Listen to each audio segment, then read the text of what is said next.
Bismillahirrahmanirrahim. Assalamu alaikum, hürmetli görürmenler. Vaka ve Mülayiz programımızın 63. sani görüşünlerini karşıladığımız ben Abdullah Yalqun. Kadirli görürmenlerimiz, hem Allah'a məlum boğandaki biz bu programımızda her daim gün tertipteki en muhim yeni meselelerini şu sahanın mütehassislerini teklif kılıp analiz kılan şekilde huzuruna sunup gidiyoruz. Bugün bütünlüğün elanımızda beğendik. İntayın muhim boğan tema elbette bizning vatanimizning atrofida yuz bergan butun dunyoda nihoyatda jiddiy g'ulg'uluq qo'zg'agan bir masalani o'g'isimi Hindiston Pokiston to'qinishi kichik bir voqea bilan hammalar ma'lum bo'lgandek 22 aprelda yuz bergan bir terrorlik hujumidan keyin Hindiston buni bahona qilib buni Pokiston va bunun keyin degan shaklda oqidan nihoyatda tez suratda chegarani taqib diplomatlarını qo'g'lab chiqarib degandek bir qator harakatlardan keyin H5gacha bu rasmiy qurolliq to'qinishga aylanib Ukraina Rossiya urushi tugmay turib urushning yana bir cho'ng urush ikki yadro davlati o'rtasidagi urush boshlanib ketdi deb nurg'un analizlar butun televizorlarda jiddiy analizlar bo'layotgan bir paytda Trump 10 may buning ikkisining to'xtatganligini e'lon qildi. Ve bunun keyinki başlanışdan tartib biz bu meseleni elbette tefsili halete to'xtalamiz. Bugünkü aziz mehmanimiz Emala tanışık bo'lgan hürmetli ustaz stratejiya mutaxassisi Ankara Hacettepe Üniversitesi Tarix Fakültesi o'qituvchisi shundoqla stratejiya mutaxassisi doktor Erkin Akram taklif qildik. Qimmatli vaqtini chiqarib qadam tashrif berganligi uchun ko'p rahmat aytamiz. Men rahmat aytaman. Rahmat, Allah razı olsun. Qadirli görürmenlerimiz programımız YouTube ve Facebook kanallarımız arkalık naq meydandan tarqılıb atıdı. Ekran alda çıxıb duruyatqan numarımız şundaqla ictimai fikir vasitələrdəki əlaqə vasitələrimiz arqalıq. Programımızға əlaqədar hər qandaq fikir təklif bolsa, belişənlərin, suallarına bolsa, soruşunlarını ümid qılımız. Şundaqla köplügən qeyrinlaşırımızın faydalanış üçün həm bəhərləb qoyuşuna həm unutmaq istər. Əlbəttə bugün programımız vaxtımız yar bəgənçə, əlbəttə bu Rusiya, Ukrayna o'rtasidagi məsələlərimiz ciddi yeni bir tüs elib atıdı. Palestin meselesi bir taraftan, vatanimizdeki tecavüzcülerin kılmışları bir taraftan vaktimiz yetkençe bulağımı kirişki tirişimiz inşallah. Aldı bilen doktor, şunundan başlasak, elbette bu kıytımki Hindistan-Pakistan uruşu uzun yıllık bir hadise elbette. Halkımız az köp bildiği meselelerini. Bu kıytım tuyuksuz hakikaten bu resmi çoğun bir uruş ayınıp gittiğin boldu edip tuğa vaxtıda. O Trump'niki neymiş bilen 10. may e'lon qilish bilan to'xtaganda ko'rinib o'tdi. Lekin biz bu urushning boshlanishi va bugungi kungacha kelgan masalalarni suhbatlashishdan burun Pokiston Hindiston o'rtasidagi bu yirikchilikning tarixiy ariq ko'rinishiga qisqacha bir qarab o'tgan bo'lsa qoldi. Hoş, bu Hindistan'da hemimiz bilimiz bir yerde 15. asırdan kim Babur degen bir devlet vardı, Babur Hanlığı. Ondan kim bu 18. asırda İngilizler, İngilizlikler bir yani bisvagan oldu Hindistan kıtasını. Bisvagandan kim Hindistan bu kıtanın ki keng, texmi coğrafya cetten texmi keng kölemde nurgun topraklanımı özününki müstemlike hakimiyet astığı ağam oldu. Bu ilişkiler bugünkü şu Himalaya dağınınki çokusudan itibaren şu cenub taraf hem de şu Hindistan'a tevap oldu hem de bir vaxtlarda şu Hindukuş dağınınki yani Afganistan'ınki Hindukuş dağınınki Cenub tarafı şu Hindistan'a kırsın deb oylagan ama o olmadı. Çünkü 19. asır boyunca Rusya'da bu çoğun oyun degen bir nim var, bir tukum var. Bununla olmadı. Bunda degende hem de 20. asırga kelgen çağda hem de Hindistan'daki bu aydınlar Hindistan'daki müstakillığına yani bulup mu milli müstakillığı degen bir şu var böyle. Oturup çıktı. Bir yerde mühim adamları vardı. Mesela biz bildiğimiz Mahatma Gandhi vardı, Nehru vardı, Pakistan'ın kurgucusu Muhammed Ali Jinnah vardı degende. İngilizce bununla karşı duramadı. Şununla bir yana taşlap berişke bu rayonuna taşlap berişke karar verdi. Fakat İngiliye bazı rayonlarını bu İngiliye'nin himaye astığı ep koygan bazı hanlıklar var, bazı hakimiyetler var. Bu hakimiyetinin birisi muşu Keşmir. 47. yılda bu Müslümanlar Muhammed Cinnah'ın ki etrafında Pakistan'da kurgan vaxtıda bu Mahatma Gandhi ve Nehru bu Hinduizm'deki Hinduluklarla başka bir devlet kuruldu. Bu yerde Keşmir bir yerde oturdu kıyıp kalgan gap. İngiliye bir yerde ya bir devlet olsun ben o devletine kabul kılmam mı demedi. Burunki şu himaye astidagi bir xanlık halıga taşlap koydu. Xan bo'lgan kişi bu Hindu dindeki ama bu Keşmir rayondaki halkının köpeği Müslüman. Bunda bir peyde hem Pakistan hem Hindistan Keşmir'ni bizimki hakimiyet astığı alımızda tırıştı. Tırışkan çağdama Keşmir'de üç xil kışbatı. Birisi şu Pakistan kıytılıp gideyle deydiğen. Yani bir az bir kısım bolsama Hindistan kıytılıp gideyle diyenler var. Ama yine az olan bir kısımdaydı. Keşmir müstakil buluşu gerek tabi. Ama bu Keşmir'ninki takdiri bu iki devletninki steşvile bu tırışçanlığıyla kolga düşürümüzde tırışkaşkar. 47. yılda bunların arasında Keşmir'ne tadiliş için bir can başladı. Yani Pakistan ve Hindistan arasında. Bir yerde bu meselenin Keşmir halkıga taşlap berişemez yani bu hakını. Ama bu çoğun devletlerin arasında yani rayondaki çoğun devletler bununki bularınki takdirini belgiligen oldu. Birleşken Devletler ama şu müzakere kılıp Keşmir'ne Birleşken Devletler Teşkilatı'nın ki himaye astığı asa kandak bula degen müzakereleme vardı ama ulama Çin turmuğandan ki şununla 47. yıldaki birinci kıtımlık Keşmir uruşu bile Keşmir bir kısmı yani Hindistan'a köperek bir kısmı ama yani bir kısmı Pakistan'a tevab oldu. Bir yerde %% bile söz edilen olsak hem de Hindistan %63, Pakistan %37 toprağını kolu alan oldu. Bu bir yerde tinç bulmadı. Şununla bu 65. yılın 4. ayda yan bir kıtım Keşmir meselesi için iki devlet uğraştı. Bu 71'de yani uğraştı ama bu uğraş ceryanında başka bir meseleme peyda oldu. Bu bolsa Şarkı Pakistan deyilgen hazır Bangladesh degen Bangal rayonuma bu 71'deki Keşmir uğraşı bile ahırlaşkan vaxtıda müstakılma oldu. Şununla Pakistan Keşmir'de bütün Keşmir'ne kolu alımen kolu düşürmen degen vaxtıda ama o Bangladeş'in ama tatqız koygan gap. Bangladeş'in ama şu Hindistan'ınki koluşu bile oma ayrılıp çıkan oldu. O başka bir devlet olup gitti.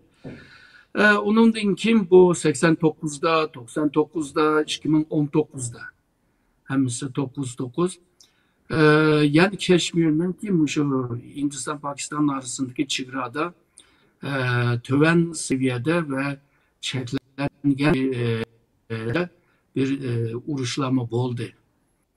Bu da bu da yan aşı aslında aşlağı okşaydıgan aşı burunku vaxtda okşaydıgan yani şu çigradaki iki taraftaki halklarının ki bu cidel ile iki çoğun devlet aralışışka kırışıp kalgan oldu. Yani bunda degen çağda bu cidelini tiyirip koygan yani bu meseleni hal kılmay mesuliyetini icra kılmagan İngiliye vardı. Hem bu iki devlet buna talışıp bölüşüp algandan keyin hem de bu bölüşüp alğanğıma kanmay, yani tixima çıkarak toprak almen deyişi ve yerli halklarının ki Pakistan'dan Hindistan'dan tutuşu, yani bölünüp gidişi. Bu meseleni başlatkan bolsa, hazır əli olmagan bolsa, kelgüsünde yani cidal çıkıdığanlığımı malum dep görümüz. Ama bu cidalini hakikaten halkara gün tertiplerde bunu iki yadro kuralı küçük olan iki devlet emdi uğruşsa kandak oldu dep ensirgen. Aslında 98'den kinla iki devletinin koluda şu yadro kurallar ve bu raket, yani başkurulgan raketleme batı. Hem de her iki tarafının ki isil arıplandırma batı. Gerçi misalga bu Amerika Pakistan'a F-15'lerini setpegen vaxtıda bunu şu Hindistan'daki cangda işletmeyse diyen bozma. Ama o yüzünki rayonunu Pakistan'dan qoğdayman degan vaxtıda mı işiltelaydı, yani çiğradın çık etmişsin. Hoş. Pakistan tarafta mı şu Rusya'dan ağan F-33'ler var, F-35'ler var. Yani MiG-29'dek Rusya'nınki ilgar arıplarım var. Fransa'dan ağan mı Rafale degan hazırki qarğancaqda seviyesi yüksek olan bir arıplarım var. Şunda her iki tarafta şunda bir küçük iyi bulup durup, yani bu işini pek kengaytmay, çoğaltmay bir seviyede, bir çeklemenin içinde bunu tüktüşka tırıştı. Trump oturup kırmızı mı, iki devlet makul demişse mi, yani el bomattı. Çünkü her iki devletinin ki nurgun içki meseleler var. Bu mesele bu cang uzayıp gelse bu meselelerimi teximi kemiyip, teximi teşip çıkarttı. İktisat meselesi var. Şununla bu hazırca şu sebeple tokta kaldı ama bunun kin yanı bir vaka bile bu mesele yan gün tepki kildi o da oylayman. Hoş. Hoş, hoş. Köp rahmet doktor. Hakikaten diğinizdeki yani bu çok büyük devletler özü çıkıp ketgendeki meşgaliyetten keyin yıllarca devam kıldığan şu rayonlarga sızgan xaritlarda hazırgacha nurgun kalem kançık bayanının hammasiga qarasangiz şu birileri sızgan xaritinin sebeplik yıllarca u yerdagi xalq, yerlik xalqlar qon töküp bir-biri bilan shundaq ishlar davom qildi ekan. Afsuslanarli perişan hakikaten. Mushu nimagamda mushu 22 apreldagi bu Pahalgam terörlük, Pahalgam seyahat rayonundaki veyadaki terörlük hücumunu bahane kılıp hem de Hindistan bütünü bunun keyinde bunu icra koğuşlarının keyinde Pakistan ba deplam hiç kandak dünyaya delil ispat sunmastırlam ağıdırlam diplomatik alaq bütün diplomatlarını qoğulap çıkarıp çigrani etip degендek.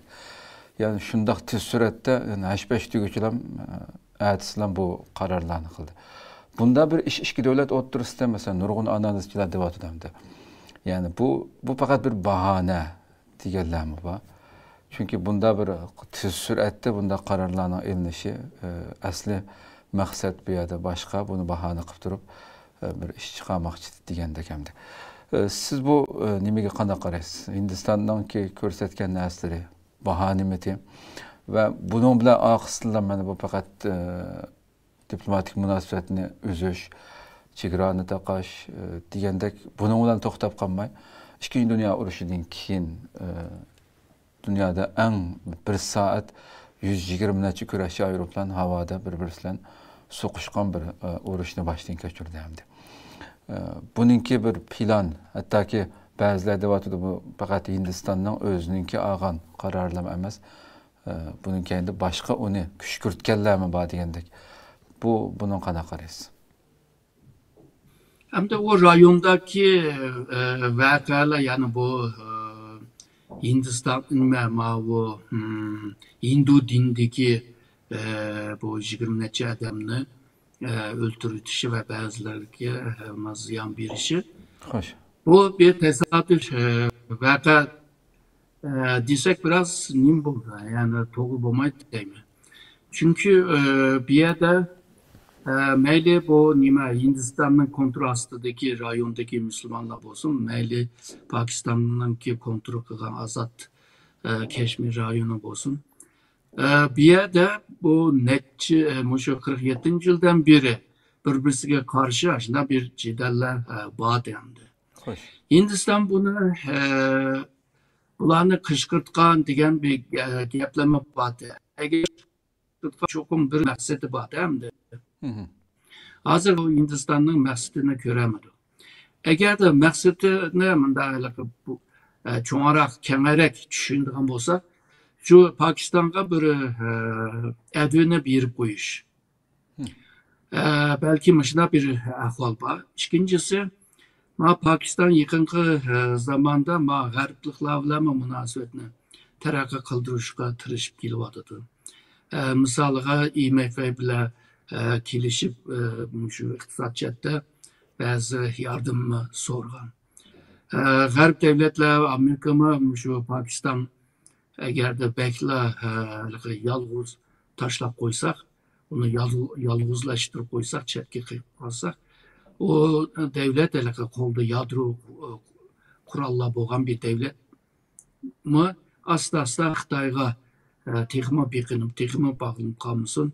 Hazır cihan şu Rusya, Xitay bir taraf, Amerika ve Garp bir taraf, Pakistan mı o Xitay tarafta bu piyasa, Rus tarafta bu piyasa, bazı siyasi tamponlukla bombaydı da. Pakistan bileme bir yakınış var. Hindistan muşnunga karşı çıkanmı. Onu bilmem de. Ya ki muşu bu her 10 yılda bir cidel çıkıyordu o.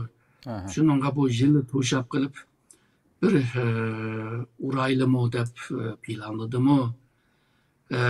Eğer de aşını kışkırtkan bolsa ABP'ni. Eğer de kışkırtmagan bolsa o ben degandek netçe kıtım bu Keşmir meselesinden tüpeyle netçe kıtım uçtu bular. Aşnak tuyuksuz sebeplerden birisi dep körsek buldu. Bu Xitay meselesi mi var bir yerde? Xitay bu nime'ni kollab kelyapti, beryapti. İlgar kurallarımız hit beryapti. Ve bu Hindistan bilan Xitayning arasındaki münasebet hazırgıca tüzelmeyapti. Ne çıkıttım tırış baktı ama neticeye erişemedi. Ve şu Xitayning bergen kurallarına karşı biz bir urpaqsa qanday olar degan bir maksat bormi yo'qmi? Xitayninki kuralları bir sınab baksak.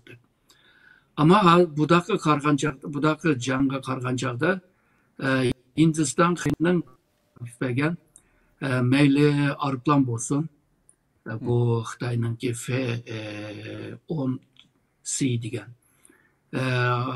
urush aeroplanga qarta yoki bunun bu aeroplanninki to'shiyotgan Pili-15 bu boshqarilgan raketga qarshi Hindistan'ın Fransa'dan ağan aeroplan bunun berdaşlık bilemedi. Yani Hindistan futur etti yani.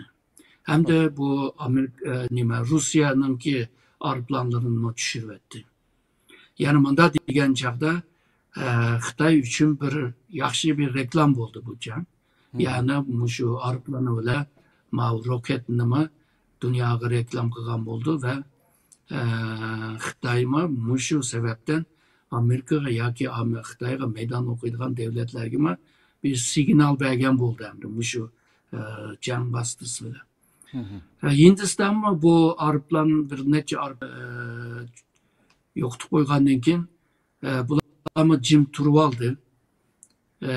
Jim turib oldi deganim yani kuchini yig'ib yani tekrar bir jang qilayli demedi.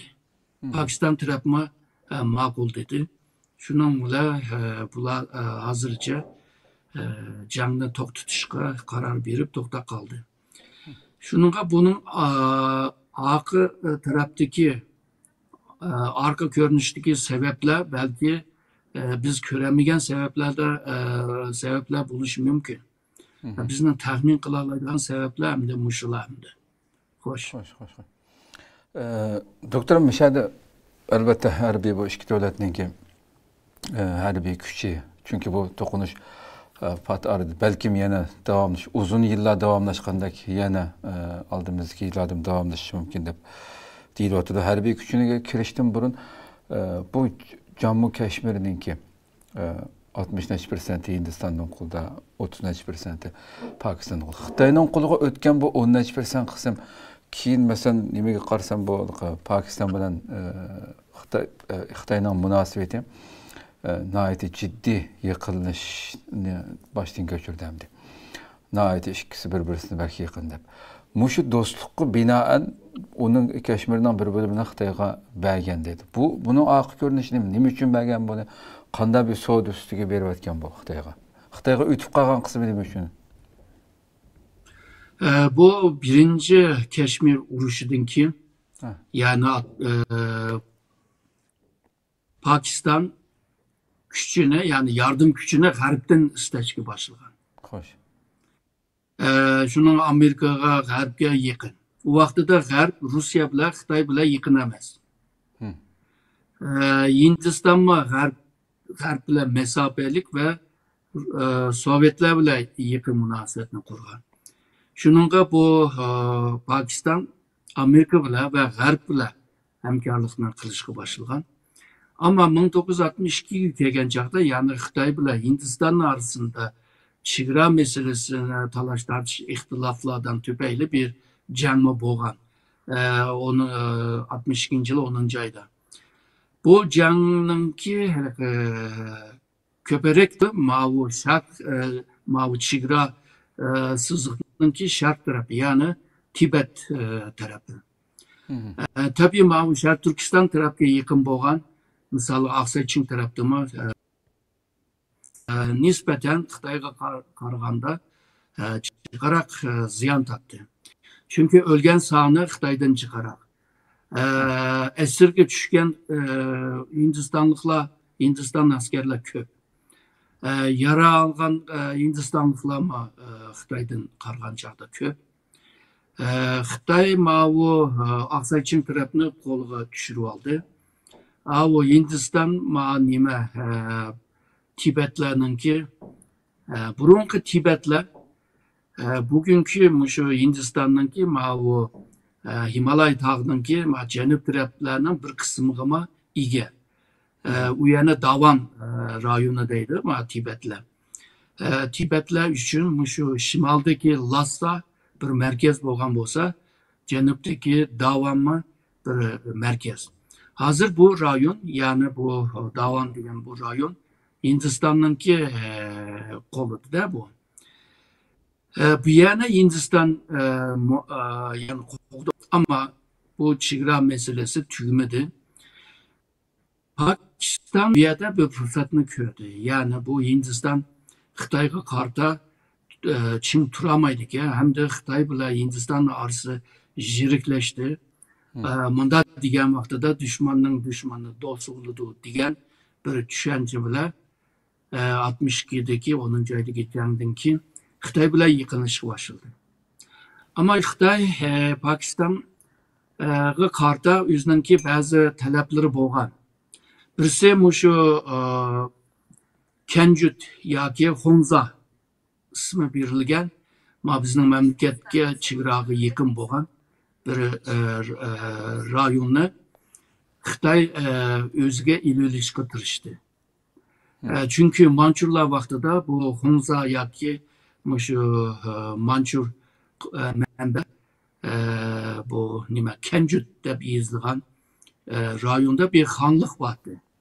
Bu xonlik hamda Manchurlarga tabiiy bo'lgan deydi. Shu nima yılda, 3 yılda Manchur imperiyaga hadiya berdi u, ashuni davatudi. Shunga ashab bizning deb. U yerda talash tortishning oxirida muşu ebeki degan Hunza yana Pakistan'a bağlangan bulup Xo'sh. ki hazır muşu meseleni sözleşiyotgan vaqtida Pakistan mı muşu Hunza'nı kolga düşürüp bolgan endi. Ama bu Xitayninki maksati muşu Kunlun dağınınki Şarkı Türkistan'dan Tibet'e mağdığan bir yol var. Tağ arasındaki bir yol. Xo'sh. Aşı yoluna kolga düşürüş kıtırıştı. Bu yol aslında bu kalmakla ya da oryatlar ya ki Cumhurlar da bir hakimiyet vardı. 750'lik, 7'lik, 9'da şu Mançurlar tarafından çıktırken. Bularınki dini şu Tibetler bile okşaş bolgan eken. Dalai Lama'nı görüş ve Tibet'nin lasallarını ziyaret kılış, hacı buluş üçün Ebekimen degan yolda mağmakçı. Yani Şarkı Türkistan'ın ki Karakonlu'nun dağı çıkıp, onunkin tağ arasında yol var. Bu yoldan onunkin Tibet tağlarına bağlı buludu. Xitay'daydı muşu yolunu ben alımen deydi. Çünkü Xitay için bu coğrafya cidden mühim bir yol buludu. Hem Şarkı Türkistan'dan Tibet'e muşu yol en asan yol hem de tız bir yol buludu. Bu Çigra mutabiyetime lazım buldu. Hem de bu Tibet'ne ve Şarkı Türkistan'la birlikte de başkurallışı. Yani ayrılıp geçse başkuruş ters oldu. Bunda birbirini bağlaydıgan bir yol Xitay için mühim bolgan eken. Xitay muşunu talaştı. Ahırda bu kelişim tamamlanan oldu ve 1963 yılının 3. ayda Beijing'de, Pekin'de bu imza kılgan oldu. Ve Ebekimen degan Karakonlun tağının ki o birbirine yani Tibet'ne Şarkı Türkistan'ı bağlaydıgan o yolunu azrak boğusuma algan oldu. Ama bu yol bizden bilivatkan Keşmir rayonu ile bir tutaş. Yani bunda degan çağda Keşmir meselesi bilen münasebetlik yoki mesuliyeti bolganlar Hindistan bilen Pakistan'dan başka Xitay mababiyeti. Şununla Keşmir meselesinin hal buluşu Xitay mı bununla müdahil buludu değil mi de?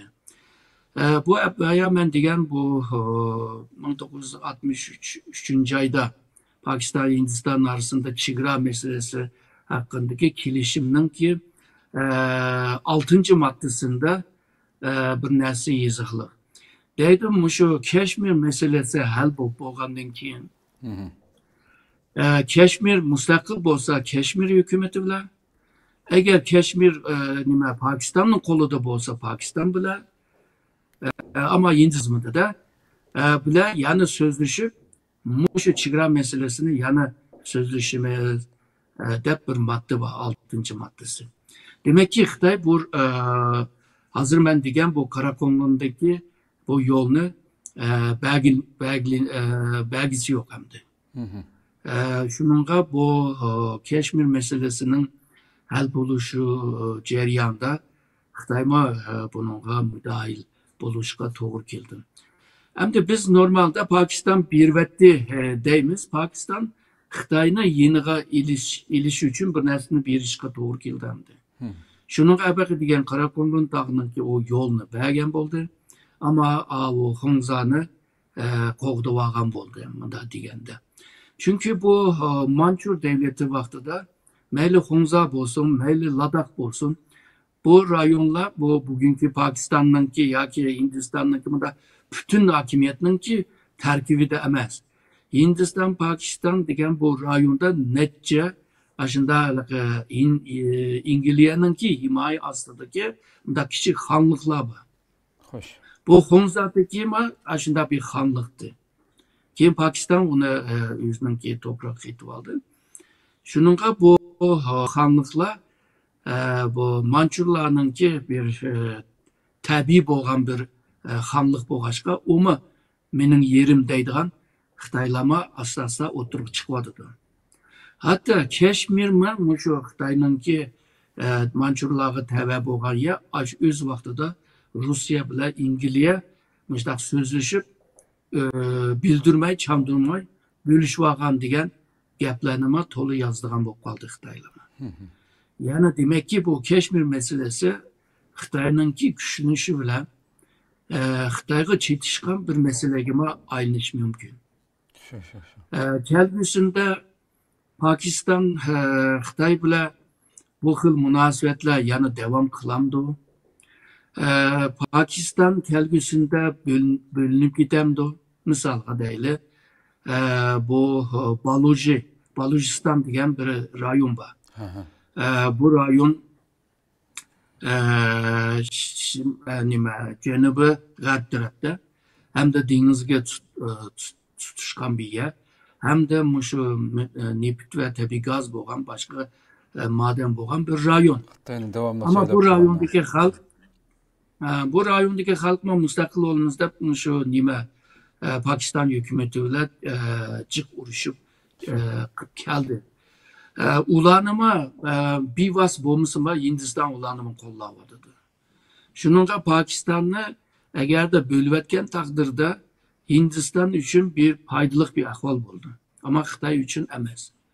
Mana degan chaqda Pakistanninki xavfsizligi uchun bugun Xitoy balki texma ko'proq hem siyasi, diplomasi, iqtisod va xavfsizlik chetda yardım qilishimi mümkün hamdi. Shuningga bu Pakistan, Hindiston, Xitoy bu Keşmir meselesinden hiçbirisi qutlamaydi hamdi. Bir-birisiga bağlangan. Xitoy Jiroqda tug'an bilan abaqiman degan bu chegara meselesini yushirin tutib, uni kun tartibga to'shimay turib, jim turib qilgan bilan nurg'un manfaatlar bor ekan Xitoyning orayında. Shunda, yani shunda. Chunki misol Keşmir rayon suv mo'l bo'lgan yerchi. U yerniki suylari bek pokiz suzuk. Nurg'un davlatning suylari kirlanganda, misol u eng oddiy degan chaqda Xitoy uchun aşımı bo'lgan. Shuningga bu Ladakh bo'lsin, Keşmir bo'lsin, bu rayonninki bu ismlarini Xitoyninki ba'zi matbuotlarda va sosyal medyada to'la tilga ilishga boshladi. Demak ki Xitoy bu rayonga ko'z tikyapti degan gap.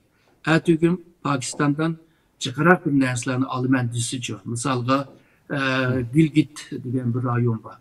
Xitoy ashada o'zininki shu maxfiy demayli-da, bu istihborot tashkilotlarninki bu yerlashtirgan asboblar bor.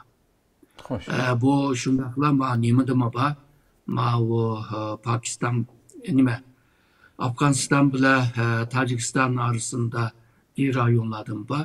Yani Xitoyninki armiyalari Pakistan chegaraning ichi tarafida ba'zi yerlarga qarakollarni qurib, punktlarni qurib qo'ygan.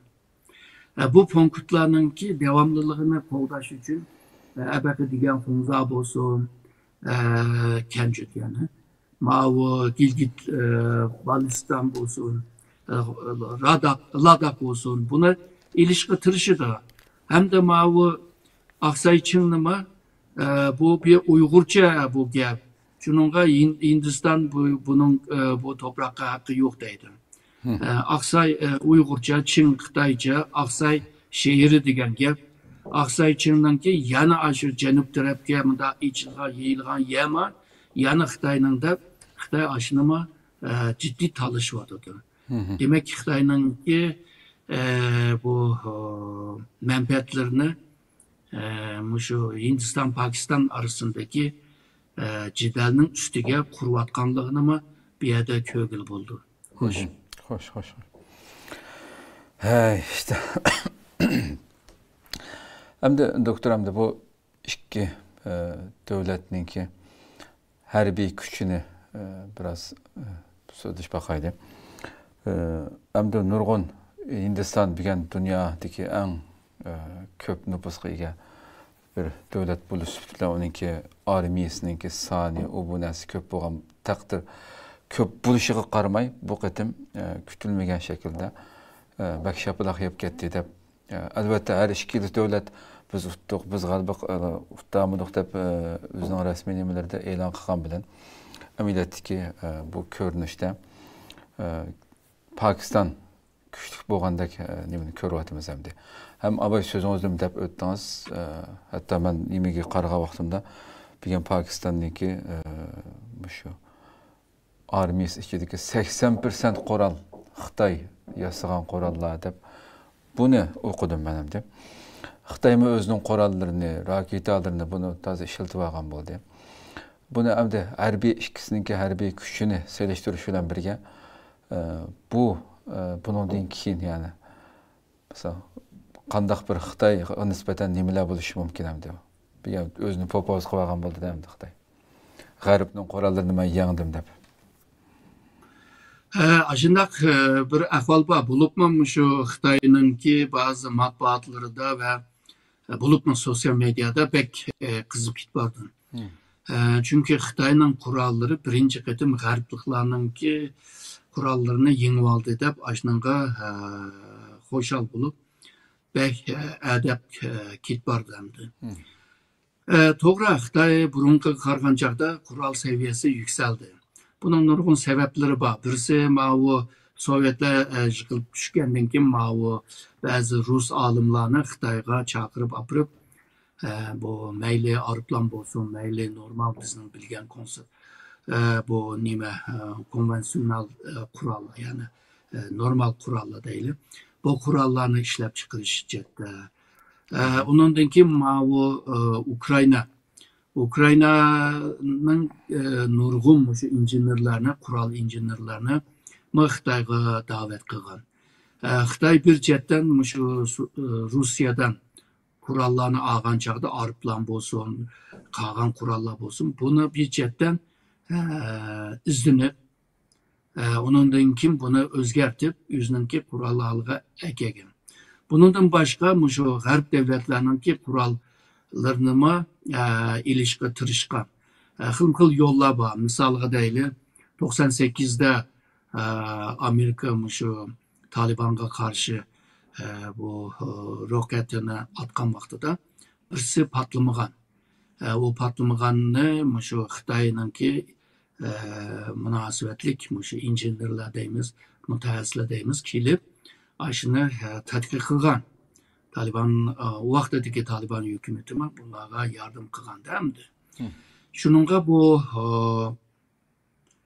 bunundan başka misalga xalqarada chiqqan jurnallar misalga kural teknoloji bilan münasebetli jurnallardan üyengen. Misal 99'da Xitoyninki bu boshqarilgan bombanınki bir rokete bir bombana to'shiydi.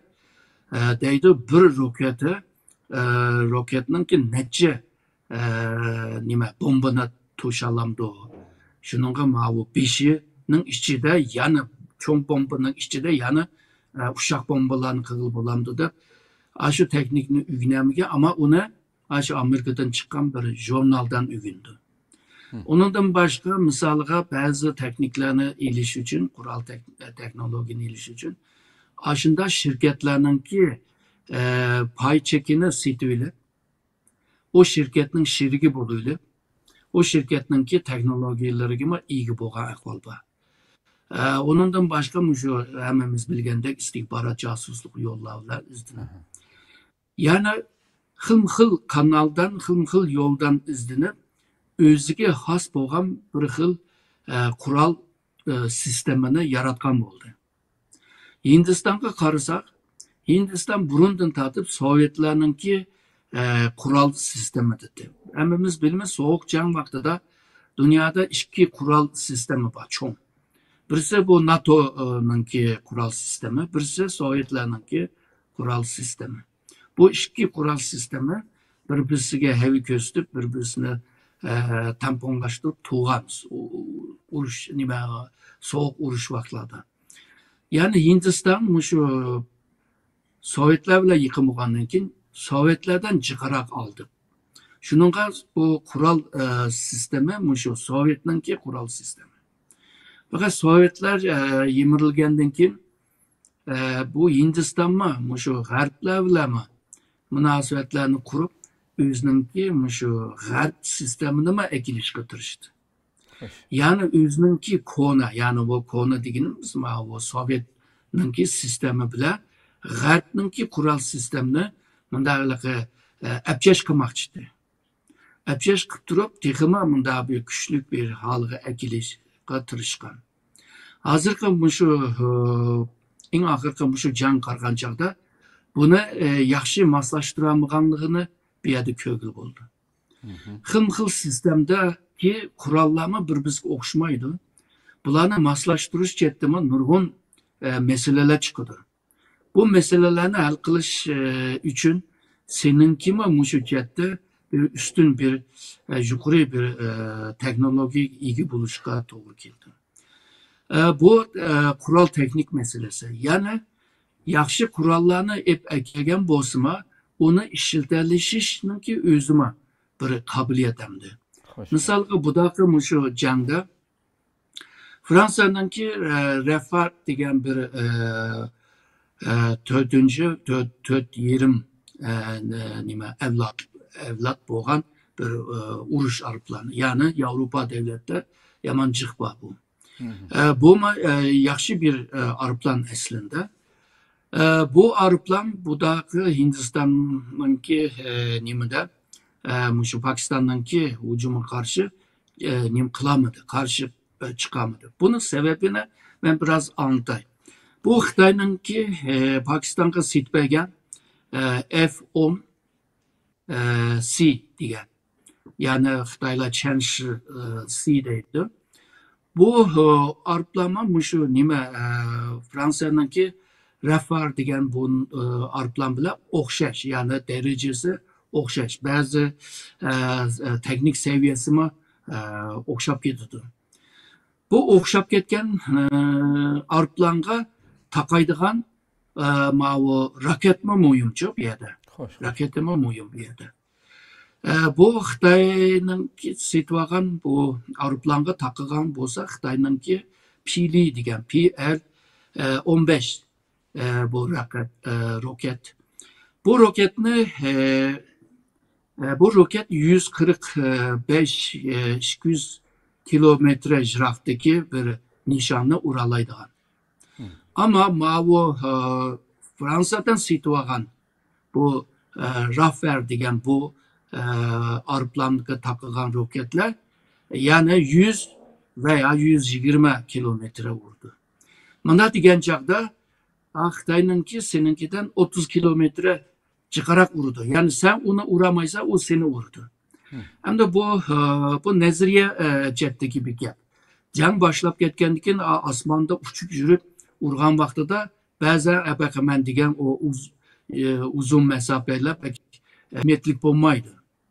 Ama budaqa mesele Hindistan'nınki yani menimki takip qilgancha hamda belki art planda boshqa meseleler mi bo'lishi mumkin. Hindistan'nınki bu aeroplanı uçup chegaraga qarab mangan vaqtida Pakistan'nınki bu aeroplanga qarshi bir nim deymiz baldur signal bergan aeroplanni uçurmaptı Hindistan. Bu nimaga ishga yaraydi deganda bu naydi yuqori bir yerda mushu tövendeki aeroplanlarınki qanday uçuş o bulan hemmini nima signal berib hem Hindistan'daki urush merkeziga yollaydı hem de uçup çıkan lüçkima bu haberini yollaydı. Ama hazır qargan chaqda bu Hindistan'nınki bu aeroplandaki lüçük bunu bilemigen gap. A tarafta Pakistan bolsa, Pakistan'nınki bu aeroplanı uçup chegara qarab da Hindistan'nınki radar sistemge körün. Ama bu aeroplanınki radarga tutulduğan o sistemni yipitipti. Yipetkenlikin radarda yaxshi görünmeydi. Ama radar bo'lmay turib, sen Hindistan'nın aeroplanını qanday görse, Pakistan onundakin əbəqimen degan baldur signal beriş arıplarınınki bəgən nimi bile signal bile yardımı bile uçup mangan gap. Ahırda şu nime inanki çigra işçiler yani bu Keşmir rayonunda bulunmadıdı bu. Hoş. Keşmir rayonundaki mavi Hindistan'ın kontrol kılan tarafta bu nişan köründe. Nişan körünü kendin kim bu Pakistan'daki Araplarını mavi PL-15 roketine hemen koyuyordu. Koyunun ki hazır 15 roket bu üç kıtım başvuruludu. Birincisi en başta Araplardan bunu uçuruşta bu nişanga karta bunu uçurdu. Uçurgan vakti da bu yüksekki karap mandı. Yüksekki karap mingandan keyin otni uçurdu. Ot öçegendan keyin onunkin tövenge karap bu nişanga karap mandı. Aşı nişanga toğru kelgen çağda ikinci kıtım ot yakıdı. Ot yakkandan keyin o aşı nime uçupla aşı tızlık bulala nişanga karap mandı emdi. Nişanga kiley digen vakti da üçüncü kıtım yani bir keş kılalaydı da. Yani muşu angıca o Hindistan'daki Araplarını ve Hindistan'daki muşu başkurduğun merkez buldu ve harbiyinki. Eşyat onka köremede desem biraz hata olup kalam ki yani bunun sezgürlükle karmıgan yaptı. Çünkü bu başka Araplardan soravadı da ebek Araplar uruldu mu urulmadı mı dep signalda soravadı. Bu soraş diyen gap mavu nimede Sunni Emrallarda bunu takip kıldıgan ya ki en yüksek yerlerge uçup durup ebek canlı takip kıldıgan nime aksıdaydı ma gariplikla yani baldur signal birdiğen Araplan ya ki onunla okşaş mavu insansız Araplan yokken değil mi? Signaldan sonra atkan karın. Çünkü ebeki mavu baldur signal birdiğen sistem boğan bolsa Allah kaçan bu haberini bir buladı. Sonrasını acı ediyor. Muşnunga karta muşu bir misalga karta Hindistan koludaki isil kuralla bozma yakşı işiltenmigenliğine küstüdü bir yerde. Şununla bu Hindistan'daki kural sahanısı köpeği vardı ama okyanusga bu uçak gemisine mangızı vardı harbiy sahanısı köp tağlık rayonu harbisi hava harbi aygı çıkımızda planlavadı nurgun jetten güçlük boğan bozma isil kuralını jangda işiltelişiş ve jangni tutuş jette aciz kalganlığını görüyorum. Bu harbiy jetteki terbiye meselesi. Yani bir yerde taktik strateji jetteki nurgun bu hatalıkla bir yerde görünüyordu. Yalnızla Hindistan'ın bir Araplan emez. Yani Pakistan tarafta digine kalkancakta 5-6 Araplanı düşegenliğine davacı. Buna inikte gün bilinişmem. Yani bu da Pakistan koludaki muşu Araplanlarını, kurallarını naydı ustalıkla işletkenliğimi köstüdü bir yerde. Yani bunda diyen çağda Pakistan muşu Xitay'nın ki kurallarını Xitay üçün dünyaya bir reklam kıpırgen buldu. Hoş. Hem de bolsa bu Pakistan belki kurallarını tekimi yınlap, tekimi kılışı mümkün ama garipliklarıma belki yakşı bolmadı bolup mu Fransa. Çünkü Araplarını çıkarak yetiş için Araplarının ki kabiliyeti fonksiyonu yakşı buluş lazım ama bu da bir roket ile urup düşürüp keyin bu aeroplan sıytışkıma bir dahil bo'lib qoldi hamda. Bu jang degan yerda bir narsani qaytib qo'yay. Bu Adam Smith degan bir adam bordi 16-asrlarda Angliyaninki bir iqtisod mutaxassis.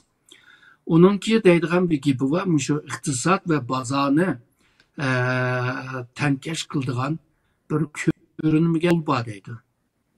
Sen 1000 planlasang, 1000 nima ish qilsangmi, o qo'l uni tankash qiladi deydi. Ya u yoqqa, ya bu yoqqa. Shuningga bir gap bor-ku, uydagi plan bozorga moslashadi deganda.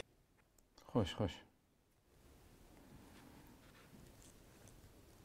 Çünkü bozor aslında bir ko'rinmagan bir qo'l tanshaydi. Aslında 19-asrning oxirlarida, ya'ni 30'lar zamanınki bir strateji. Bazı janglarda hamma nima normal holda bo'lib, jangni futib olamiz deb planlab kelsak, jangni futirdik. Demek ki jangda ko'rinmagan bir narsalar bor. Shuningga o'xshash jang, bugun jangni sen futib olgan bo'lsang, yani bir jangda sen futurutsa. Shuningga har bir jangni analiz qilib, bütün xatolarni, hamsavanliklarni hammani tatinmay hammani chiqarishga to'g'ri keldi. Yani bir qitimki jangda ziyon topmaslik uchun Hindiston buni qila olamdi, qilmamdi bilmayman, ama Pakiston bu da buningdan belki ilham aldı. Bu o'ziga ishonchlik deymiz bu. Umi hali undan bir yerga kelgan bo'ldi deyman. Hamda bu Pokistonningki siyosiy tamponsuzliklar, siyosiy urush jidallar, undan keyin aybayman degan Balujiston masalalar, o Xitoyga qarshi terror faoliyatlarga bor Pokistonda. Xo'sh. Undan keyin Xitoy bilan Maviy Pokistonningki nima bor, koridor degandek nurg'un masalalar shunma o'ziga bo'lgan ishonchi ko'payishi bilan balki bundan keyin yaxshi boshqarib ketilishi mumkin. Hamma yaxshi tamannini desakmi, Kashmir masalasi hal bo'lmaydigan bir masala deb ko'rinyapti. Ya'ni ikki davlatni yana ashuna bir jangga so'rab akirdigan ashuna bir ahvol yanıla badek turdu bu. Shu. Xo'sh. Ko'p rahmat doktorim, mishadamda bu qatimqi shu qisqa bir qancha kun davom qilganini aytish, shiddatli davom qilgan bu urushda Turkiyaninki insonsiz qurolliq havo demasam de SİHA. Bunun qatnaşqanlığı Hindistan hərbi dairələri tərəfindən məsələn müxbirlərin kütübələşi yığında bu tilq eləndi. Və nurgun Hindistan'daki nurgun şu insansız aeroplanlarını düşürüp etkilerlikini o bu diyendik. Bu adam da Hindistan'daki hazır vazifede emas, sabık generallardan birisi mesela Türkiye'ye kattık tehdit qilgan şekilde biz yadro devlet o bu deb biz cezasını berishimiz kerak degandek qattiq ifodalardi bu. Amaliyotda Pokistondagi 80% qurollarning hammasi hatto Hindistonning aeroplanlarini tushirayotgan aeroplanlarmi Xitoyniki. Xitoyga bir og'izga qilmay bunday bir so'zlarningki chiqishini qanaqa qaraysiz siz? Bunun nurgun sebepleri var. Hamda bu Türkiye'ninki insansız aeroplanları Ukrayna uruşunda, yani Rusya'ya karşı Ukraynalıklarını işletken. En başta onu pek yaxşı işletken. Onundan başka bu Azerbaycan ile Ermenistan arasında Ermeniye arasında bir can boğan. Uyadıma Türkiye'ninki insansız aeroplanma özünü kösetkende. Onun için Pakistan Türkiye'den bir sitvagan ahval var. Doğru. Türkiye'nin bu cihette hele ilgar teknikleri var. bu şu Türkiye düşen ahvalga Hinduluklarınki açığını kelişinin sebebi yalğızla Türkiye bulağa kural sitibadi dep emez.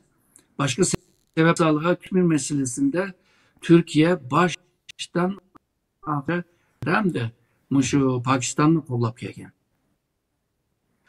Yani yakın zamanda mı yani Cumhurreis Erdoğan'ma yani Pakistan başministeriyle görüşken çağdımı yani şu kollaydıganlığını inik diye.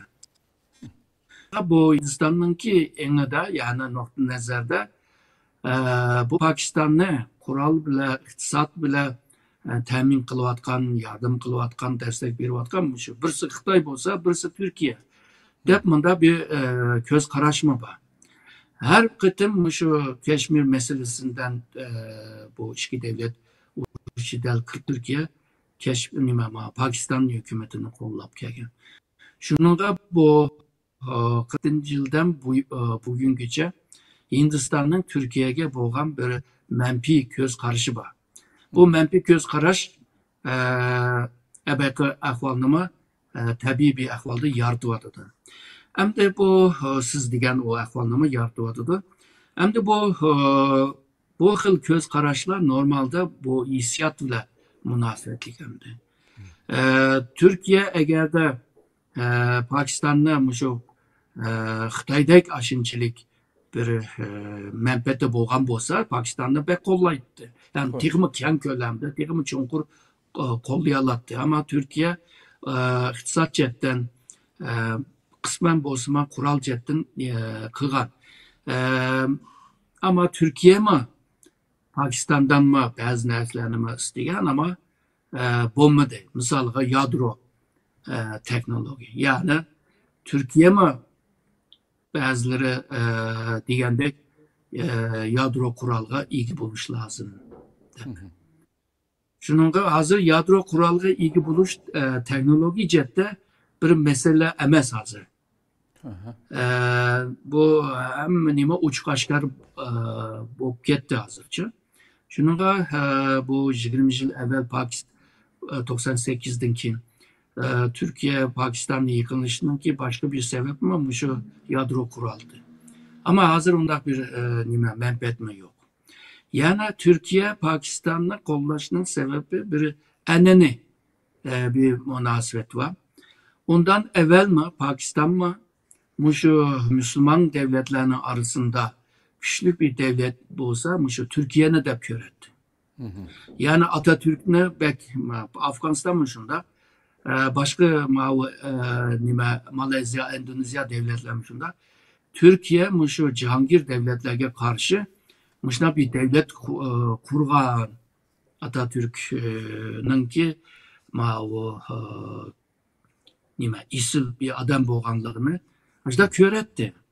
Hatta şu Pakistan Hindistan'daki ayrılmasından evvel yani İngilizce'nin kolu da var yani müstemleke rayon müstemleke hakimiyet aslı da vakti ama Hindistan Müslümanları şu Türkiye'nin kurtuluşu ama çık yardım kılan. Mesela Orta Asya'da Azerbaycan'da bugünkü Afganistan ve Pakistan o vakti de Hindistan'ın şimalı bulu değil mi? Müslümanlar hatta Şark Türkistan'da mı şu nimege Türkiye'ninki kurtuluş uğraşıma yardım kılan. Aşı pul, aşı altın gümüşler bile Sovyetlerden kural ile şu karşı can kılan. Yani manda bir enene terapi var. Yani Türkiye öz vaxtıda bizini kollagan manda devletler vardı. Anda bir enene münasebetinden Pakistan'dan kolladı. Hindistan belki bularını biliyordu deyme, yani mütehassısla biliyordu. Ama manda bir peyde, mandak bir atmosferde Türkiye'nin hem de şu tenkit kılıyordu. Şununla Türkiye'nin ki şu ticaretçiler değil, şu teşebbüsçiler değil, Hindistan'ın bazı kriz ceryanında bu Türkiye'ye pek nima qilmagan, yani mundaq ko'ngil bölmegende endi. Xo'sh. Şununla Hindistan ve nima Türkiye'nin arasındaki münasebet bekma nima emas, ravan emas. Qattiqmi, jirikmi emas, ama pek aralashib ketmaydi. Mundaq bir münasebet var. Bu mesele yana shu berib Keşmir meselesiga taqishidi yani. Xo'sh. Xo'sh, xo'sh.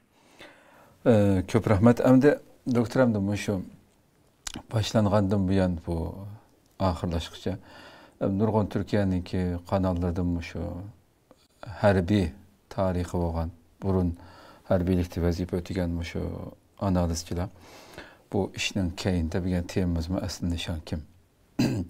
Bu urushning faqat Hindiston, Pokiston o'rtasidagi bunda bir bu yerda terrorlik harakatlanishgan 25 odam o'lib ketdi, u bu deb bundaq oddiy chog'lasa olmaydi. Uzundan buyon planlanayotgan bu rayonga yo'tkalmay, bu rayonda chiqirilishi planlanayotgan, mayli Sharq Turkiston masalasini tilga oldi hattoki shu CNN Turkda.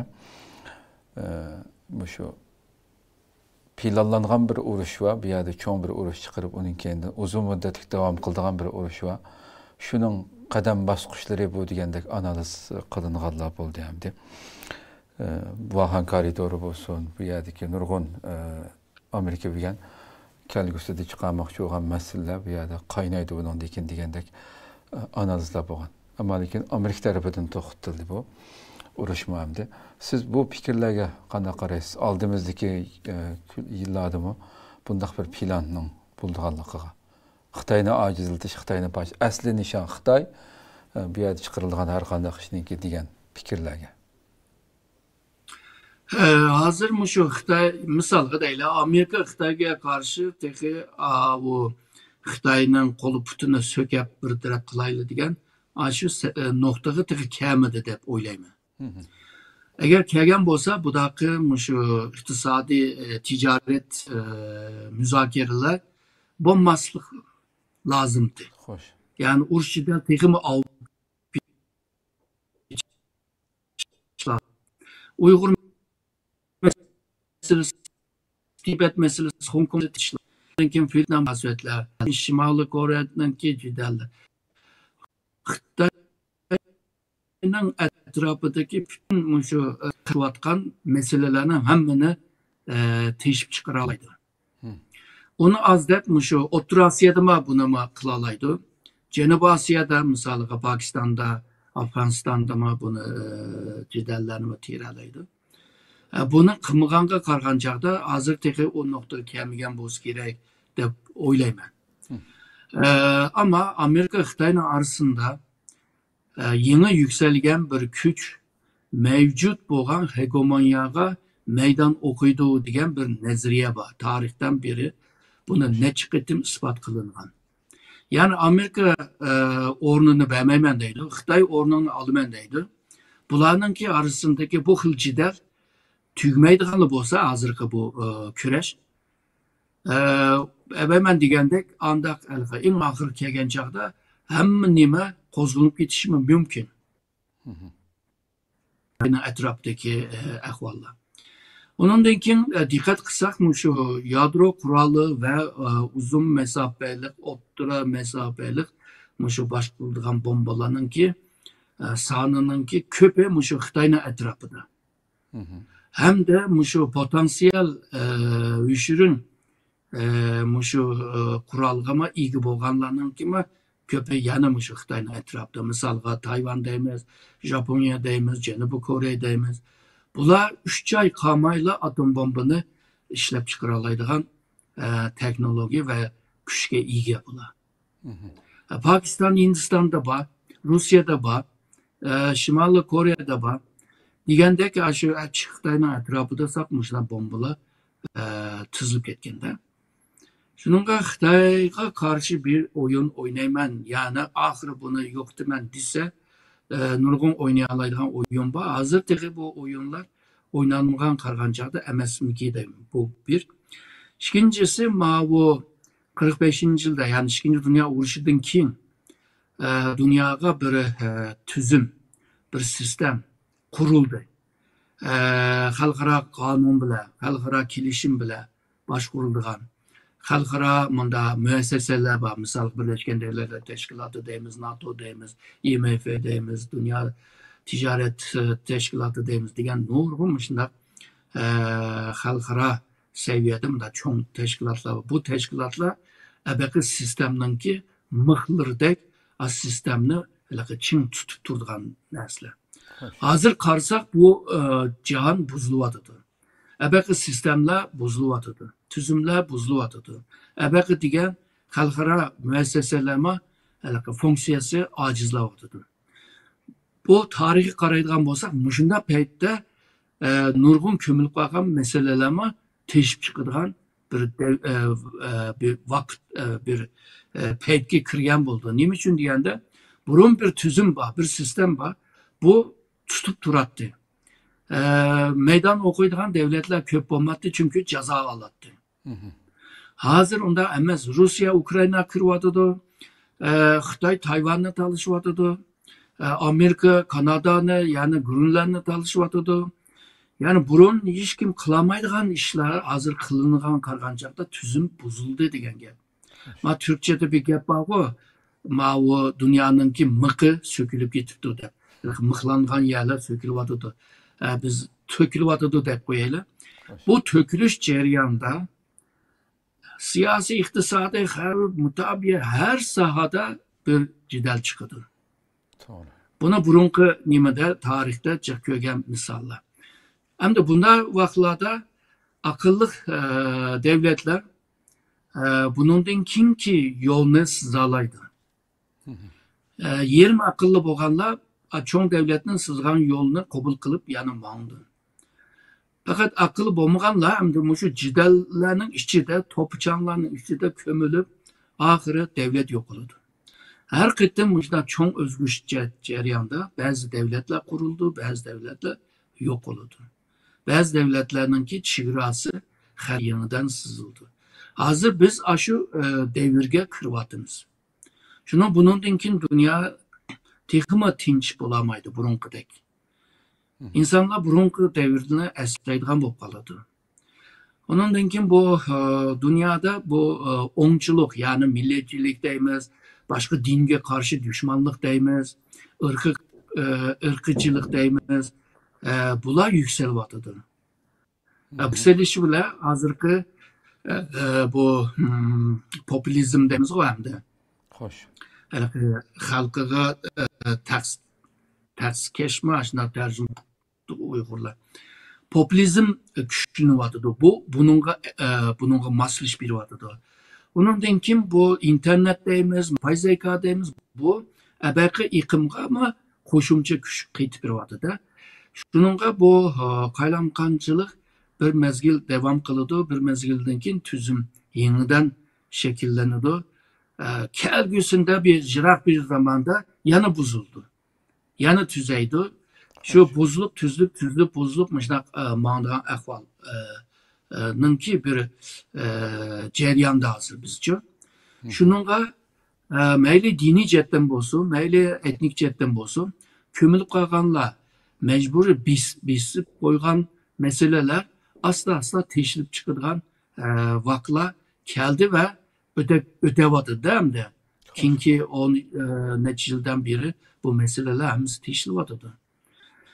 Şununla bu Keşmir meselesi mi neden tahmin kılalığan dek bu bir günü patlap çıkıdı depçe tahmin kılalaydı bunu. Mülçerleyeleydi. Saatte onu bilemeydi. Şununla ben dedim o Keşmir meselesi bununla tüymeydi. Yani aldığımızdaki bir vaktlarda yani patlap geliş mümkün. Yani dünyanın ki nurgun Afrika'da nurgun cidaller buluvadıdı biz bilmeyordumuz. Yani çünkü gün terki kemeyordu. Trump'ın ki bu soda uğraşı bütün dünyanı şu kaylamkancılık haline ekip koydu. Nurgun adamlar bu avarcılık bu gidiyorlar devletler. Kandak kısa kandak kımısa o bu. Şununla bu etnik ve dini cetteki uğraşçılarla Afrika'daki misalga ya ki dünya siyasi merkezde jirak olan devletlerde bu meseleler oturup çıkan çağda dünyanın gün tertipki kırmayvatıdı. Misalga Uygur meselesi mi dünyanın gün tertipki kırmayvatıdı. Bu mu dünyanınki çoğun meselenin biri hem de Uygur meselesi. Çünkü ırkı kırgınçılık bile iniqlanğan bir zulüm bu. Yahudidinkin hem de bir kanısı var. Yani bunda bir aldı septe tuğan bir insanlık bir mesele hem de. Ama gün tertipten kit vardı. Başka yerden misalga Filistin başında. Filistin meselesi dünyanın ki öz vaxtında en çok meselenin biri. Ama hazır mı gün tertipten kit vardı. Keşmir meselesi mi şu çok bir meselege aylanmamdı. Eğer de aylandırman dese başka oyunlar bile başlaş mümkün. Çünkü dünyada nurgun şu çoğun vakalar, çoğun canlar buluştan evvel bazı siyasi oyunlar başlayan. Eğer de Xitay, Amerika, Avrupa, Hindistan bula Xitayga karta bir uruş cidel olup gelse o vakti da Keşmir meselesi mi çoğun meselek ayınıp ahire Keşmir meselesi mi hal buluşumu mümkün şu candinki. Yoğan canım. Ama hazır onda ahval görünmüyordu. Fakat Asya Tinç Okyanus'ta bir meseleler görünüyordu. Mesela uyada yalnızla Amerika'nınki uruş perhutla o rayonlarda emez. Mesela Germanya, İngiltere, Fransa, Avustralya digendek hatta Kanada'nınki kimilerime aşı rayonga git bardı. Yani insanı bir oylandır koydu ki. Çünkü bu Asya Tinç Okyanus'ta ticaret kılımızda ticari kimi bile kelsen meyli ama uruş kimi bile kelsen o vakti da insanlarını oygu salıkken değil mi? Şununla bu Tayvan meselesi mi ya ki şu Cenab-ı Şark Xitay dengesi mi hazır bilemeyiz. Çünkü bundan meselelerde birileri ot yıkış lazım. Kuruk otunla teyyap oldu o sebep. Ama onu tetik kıldığını, onun ki hareketke saldığın bir sebep mi buluş lazım. O bolsa serengi bile yıkıştı. Şununla bunda ahvallar hazırca görünmüyordu ama haterlikler görünüyordu. Yani bu cihan bunundakin tinç bulmaydıganlığı. Bir cihette cihanın tinç buluşunu halavadıdı. Çünkü ticaretini teximi ravan kılış, pulunu teximi cık tepiş, turmuşunu teximi yaxşı kılış degandek. Bir cihette men çoğun, men kiçik, men az taptım, men tarihte ma yeminiki men alımen degen xılmıxıl menpetlen var. Bu menpet birip tinçlikini buzuvadı der. Şununla mışına bir ziddiyet, halkara münasebeti hazır bir ziddiyetinin içine kırıp kaldı. Bunda bir ziddiyette Keşmir meselesinin tekrar oturup çıkıp gelişi ihtimal. Yani bağ degen gap. Belki biz bilmegen hazırca teşilmeyen bazı meseleler ama bunun kim teşilip çıkışının ihtimali mi bağ. Hoş. Hoş. Köp rahmet nayet tefsili adette malumat paydanız Allah razı olsun. Hem de Pakistan İdisa meselesini tüketip bu Rusya-Ukrayna meselesi kileydi. Bunu mu Trump nayeti debdeb ölen müşnü derhal müşü xuddamda hazır müşü 15. may İstanbul'da ötküzüldüğün Putin mi çağır kıldı yani müşü Ukrayna bilen söhbetleşini Zelenski mi men kütüme Putin'in degandek o mu derhal cevap vergen buldu. Trump Rusya'nın ki hazırgacha qattiq bir aramamda Trump Putin'ninki bu Trump'dan çağırıqlarga derhal bir avaz qo'shib qilmag'anlik ish vag'andek harakat qilishlarga mush qatim masalan Ikkinchi dunyo urushining g'alabasini 80 yilligini tabriklab qilgan Putinga bir darat mulab turib hamda hozir Amerika bo'lmasa asla g'alaba qilishi mumkin bo'lmagan bir g'alabani qutlash bilan bek mashg'ul bo'lib ketyapsa derhal bu Ukrayna masalasidan ko'rishib buni qildib bilganimda buni shu 15 maydagi payshanba kuni o'tkazilgan İstanbul'dagi bu masalaniki Putinning eng oxirgi pursti bo'lishi mumkin deb analiz qilinyapti. Chunki bu yerda agar tinchlik masalasi chiqmasa o vaqtida Trump'dan degindek biz o vaqtida Avrupa bilan birga Avrupadagi ittifoqdoshlarimiz bilan bizga o'zimizni yo'liqmamiz degandek. O'tgandagi Aqsaraydagi kutib olgan Zelenskiyni azarlab u yerda qilgan narsa havo yo'q hamda hozir. Birdamda boshqacha bir ishlar yuz berishi mumkin. Buni umumiy jihatdan qanday analiz qilasiz? Hamda Trump shu saylam vaqtida buni hemen hal qilib yetmem 24 saatning ichida. Xo'sh. Ama hal bo'lmadi, ko'di. Mesele onunki o'ylagandim-mi, murakkab bo'lganligini tushundi deb o'ylayman. Bayağı siz degandek bu Putinninki talablari texmi cho'ng texmi kengandi. Xo'sh. Onunki maqsadi ya'ni shu Ukraina,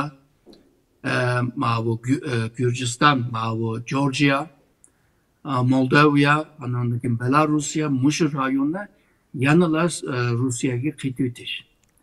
Çünkü bu Putin 2000 yılında saylamda tutup çıkandan keyin ki yalğız namzat koyamda tutup çıkan deb qo'yaylik. Shu padişah 1. Petron'unki heykelinin astida Ruslarga bir söz bergan. Deydi, "Manga 20 yıl beringlar, men sizlarga qudratli bir Rusyani topshirib beraman" deb.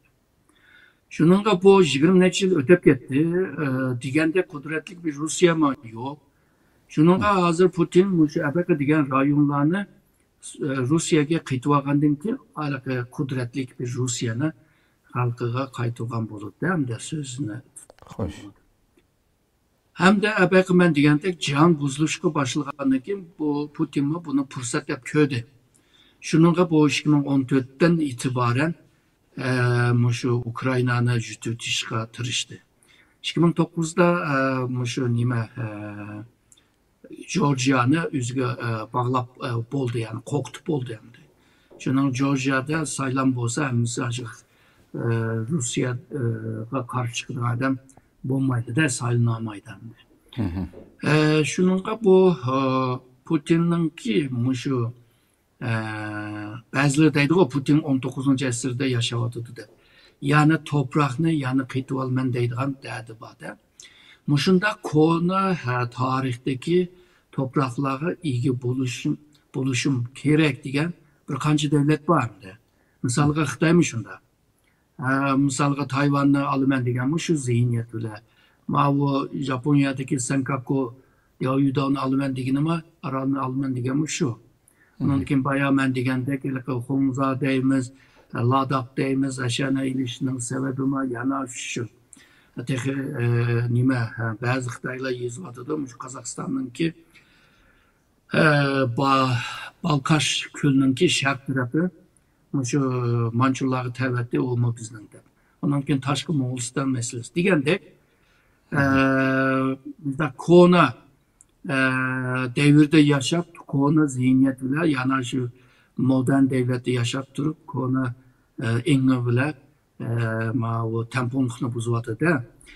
Onun için başka bir devlet var, İran. İran mı öz vaxtdaki Sasani devletinin ki bu 640'da bilimiz Arap, Müslüman Arap'la bu Sasani devletini yok atkan. Şu devirdeki topraklara ilgi bolumen dep tırışıp kelip atıdı. Şununla bu mevcut boğan dünyanın tamponluğunu buzuşunun kimi bir sebebi buluyordu da bu. Buna bir peytte hem de Rus Putin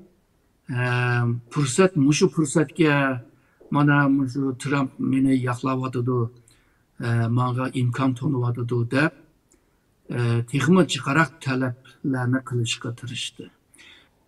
Aslında şu nima bazı şu matbuatlarga chiqqan xabarlarga ma'lumotga qarab davatman go. Xo'sh.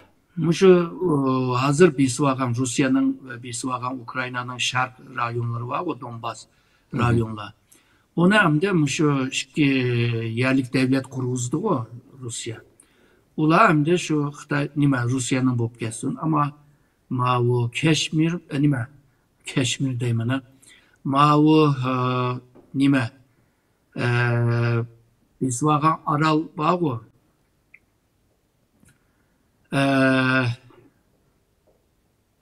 Aralnınki hakkını şu nimege Rusya'ya bir eylemi, BM eylemi diyen meselelerde biraz talaş tartış var. Hatta Ukrayna bile mavu Rusya Kırım aralını ortak işletsin deyilgan fikirleme var.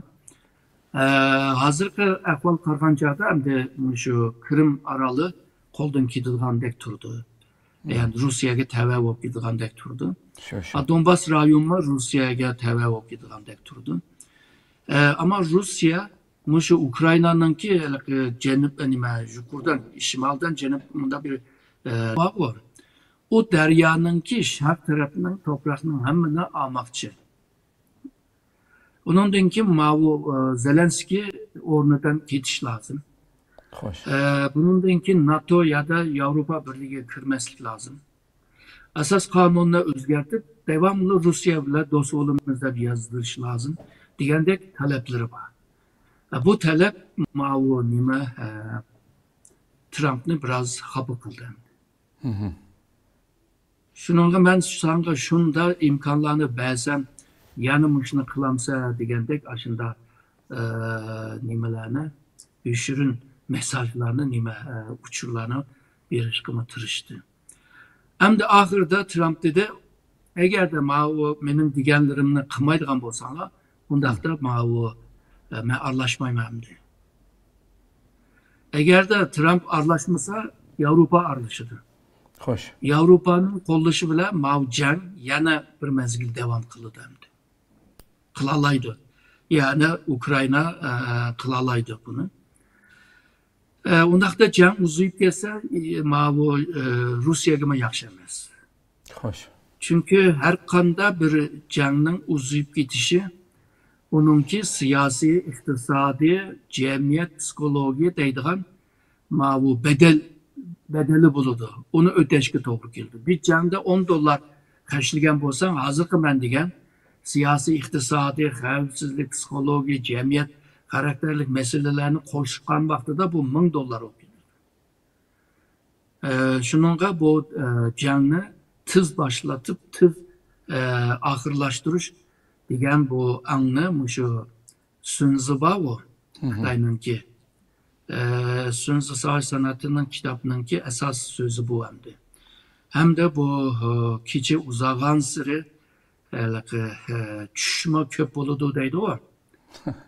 Şununla Rusya'ma çakarak bu işini tüyütüşünü halaydı.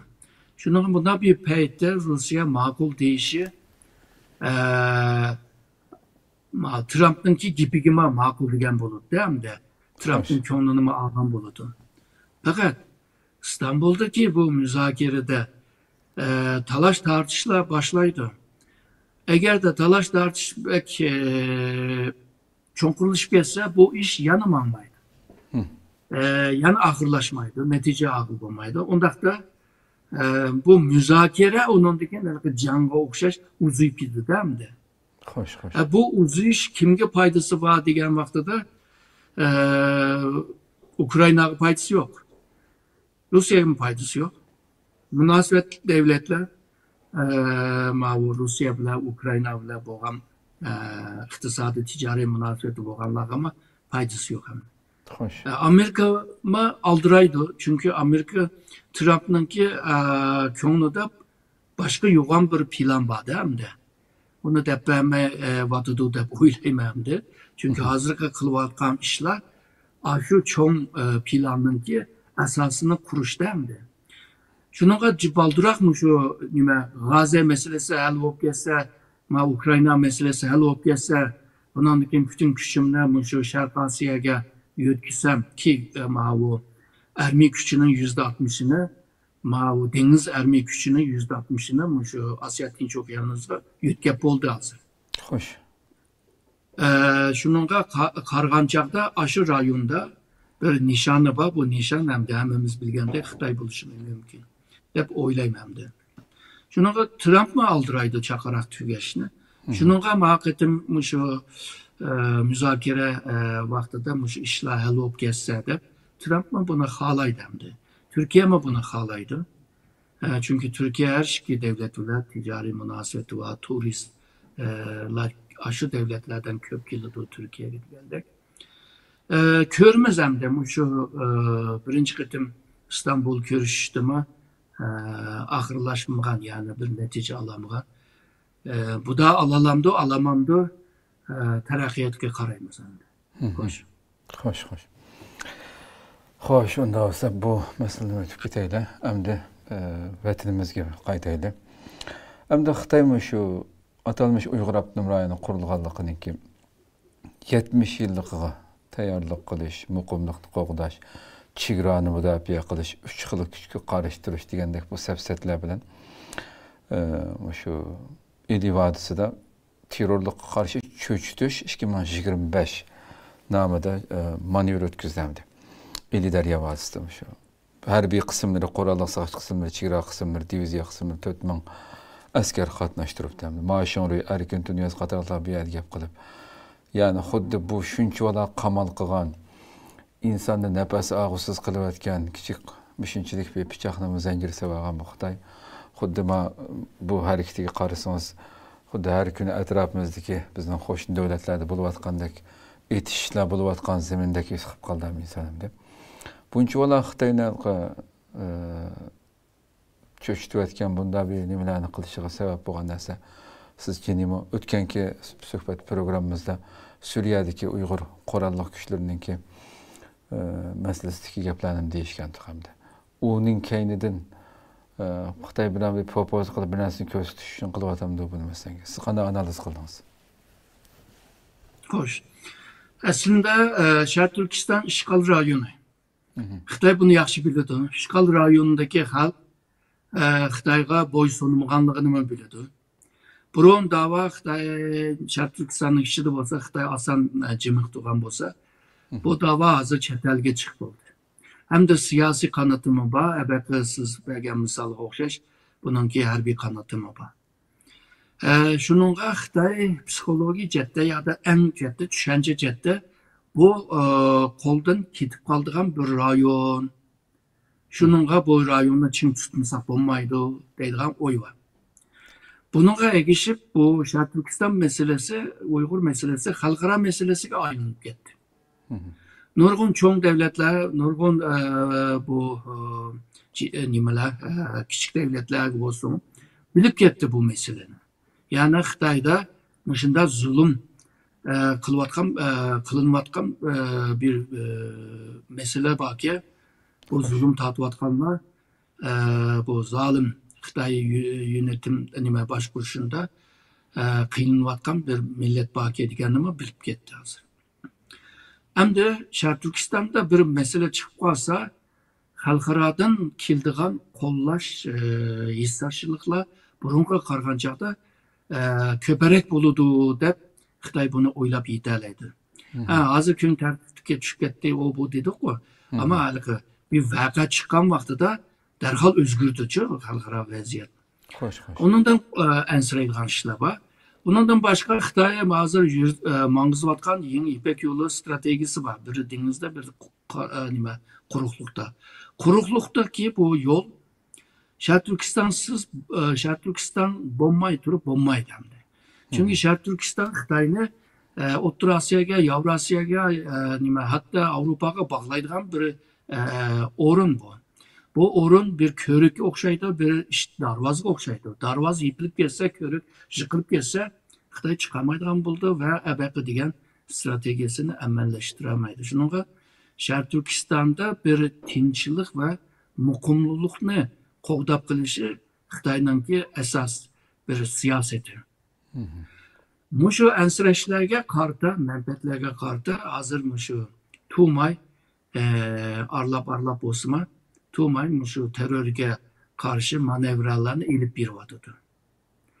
Bazen özü ilip bir vatıdı. Bazen bu O'rta Osiyo'daki devletlerle ilip bir vatıdı. Burunqi yıllarda texmi köptü. Mesela Pakistan bile ilip bağlan harbiy manevra var. Hatta Hindistan bile burunqi yıllarda ilip bağlan ahvallar var. Yaqinqi yıllarda bu şu Şanghay Hamkorlik Teşkilatı'nınki a'zolari Xitoy bilan shu harbiy manevralarni elib beryapti. Burunqidek nima ko'p emas, zilch emas. Azayıp qoldi, ammo yana bor. Misoliga Rossiya bilan elib beryapti. Misoliga O'rta dengiz deymiz, boshqa dengizlardami elib borgan ahvol bor. Ya'ni O'rta Osiyada 3 xil kuchga qarshi elib borgan manevralar, rayon devletler bilan birga elib borgan manevralar burunga qaragan chaqda biroz azaldi. Ammo Xitoy abaqa ansirashlardan tufayli yine Şarkı Türkistan'ın bu yerda buni elib beryapti. Yani bir Şarkı Türkistan'ın muqimligi meselesinde bir ansirash bo'lg'achqa buni devam qilyapti deb o'ylayman. Bundan başqa bevos sebep bo'lmasmi? Şarkı Türkistan'daki bu Uygurlar terörist bo'lg'achqa bularni shu lagerga soldik, turmaga soldik. Hozirgacha tegi bular bor. Shunda manevra bilan bularni qo'rqitmasak bo'lmaydi deb xalqaroga bir mesaj, bir signal berishga tirishyapti deb o'ylayman. Yani bu signal bilan birlikda Şarkı Türkistan'da elib borgan zulmning haqli bo'lganligini chiqarmoqchiman. Bu yerda shunday bir yerda. Yani Xitoyninki zulm siyosatidan tufayli bunday bir mesele chiqyapti. Yani sebep Xitoyninki zulmü. Xitoy Şarkı Türkistan'ın bu Xitoy zulmüge karşı elib borgan inkazni sebep qilib xalqaroga tanıtmoqchi. Aslında o netice. Yani Xitoyning siyosati sebeptir, Xitoyga qarshi chiqish o netice. Ama Xitoy neticeni sebep qilib ko'rsatdi. Bu Uyg'urlar shunday yomon eski odamlar o bular. Beshiga urib turmasak, qo'rqitib turmasak, besib turmasak bo'lmaydi degandek shunday bir signalni berishga tirishyapti deb o'ylayman. Bundan başqa siz misal berdiniz. O Şarkı Türkistan'daki işgalınınki 70'li yılı, o nimeninki otonom rayonun kuruluşununki bu yılları. Bundan mühim yıl günlerde Şarkı Türkistan'da bir cidel çıkmışsa, bunu aldığını alsak degandek oy bileme mesela manevralarını elib borgan bo'lish kerak deb o'ylayman. Xo'sh, doktor hamda avayma programının beşide biraz tilga deb o'tildi. Kütülmegen şekilde bu Amerika bilan Xitoy kelishim hosil qilganligini e'lon qildi. 10 may Shveysariyaning Jenevada 2 kunlik suhbatdan keyin her ikkalasi 115%dan qisqartib hamdi. Bu kelishimni umumiy o'qiyapmiz. Bundan keyingi bosqichda yana nimalarni ko'rishimiz mumkin? Hem de bu Xitoyninki bu sofistik, yani Xitoyning tili bilan degan chaqda yumshoq bilan qattiqni yengish bir taktikni ishlatdi. Trump derhal netice alamadı. Bununla Xitoyga ba'zi cheklamalarni azaltish bilan birlikda suhbatni boshlaylik deb hozir suhbat boshlagan bo'ldi. Ama birinci kıtımki bu sohbette bir netice çıkmadı. Yani çıkmazlığını hemen bilirdi. Asla belki bir neticeler bulur. Bu iki devlet dünyanınki birinci ve ikinci iktisat güçler. Bunların arasındaki cidel her iki devletke ziyan birdendi. Şununla bu bazı işlep çıkargan mallarını Amerika pek ihtiyaç duyuldu. Bazı Amerika'da işlep çıkargan mesulatlarını Artlandek veya başka mesulatlar Xitoy'a ihtiyaç duyuldu. Yani her ikisi birbirine ihtiyaç mı var? Ama bu Soğuda uruşu bu siyasi ve güç uruşuğa ayrıldı değil mi? Hoş. Bu mesela Soğuda uruşu mesela değil, iki ticaretçi kilişemedi, uruşup kaldı, soğuşup kaldı. Kim birisi arasını kırıp manda deb yarıştırıp koysa, bu ticaretler yani kıgılı bulducu. Ama bu işin içige, men çoğum, sen küçük, men dibim kırsa, sen kırmaysa, men şu dünyanı tesir kıladım, sen kılamaysa degende kuch nima kurashning ichiga kirgandan keyin bu ticari nima muzokaraga bir manfiy ta'sir yetkazadi. Xo'sh. Bundaq sharoitda yani hem ticari menfaatlar var bir-biriga ihtiyoç var hem de bu kuch kurash jarayonida abaqa degandek bir natija ilishma ve qiyin bo'ladi. Shuninga bu muzokara qisqa vaqtda tugmaydi deb o'ylayman. Yani xeyli bir mezgil devam qiladi deb o'ylayman. Xitoy o'zininki qarorida chin turib oldi. Bu ikinci bir mesele Xitoy Amerika'nın mushundaq qildiganligini burun bilgan bo'lsa, birinchi qitim savdo urushi bilan ma qitim ikkinchi savdo urushida Xitoy bir narsani bilib oldi. Ya'ni Amerika bilan bir savdo kelishim bilan bu savdo tijoratni o'ngshig'il bo'ladi degan o'ydan chiqib ketdi deb o'ylayman.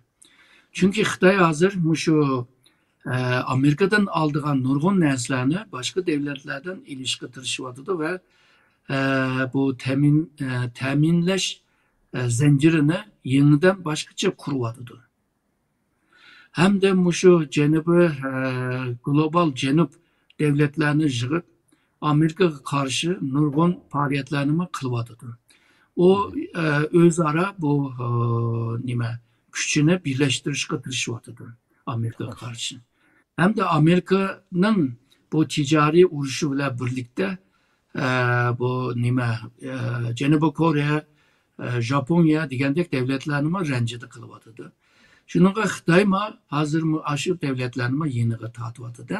Yani sen Amerika'nın ki adımı bolsan ticaret degen bir menfaat var, iktisat degen bir menfaat var. Bunu birlik kısak buldu dep yeniğe tatıvatıdı. Yani dünyanın ki meyli Latin Amerika'da bolsun, Afrika'da bolsun, Oturuk Şark'ta bolsun, bulan bu abaka degen şu ittifaktaşlıklarını köpeytişkimi tırışıvatıdı.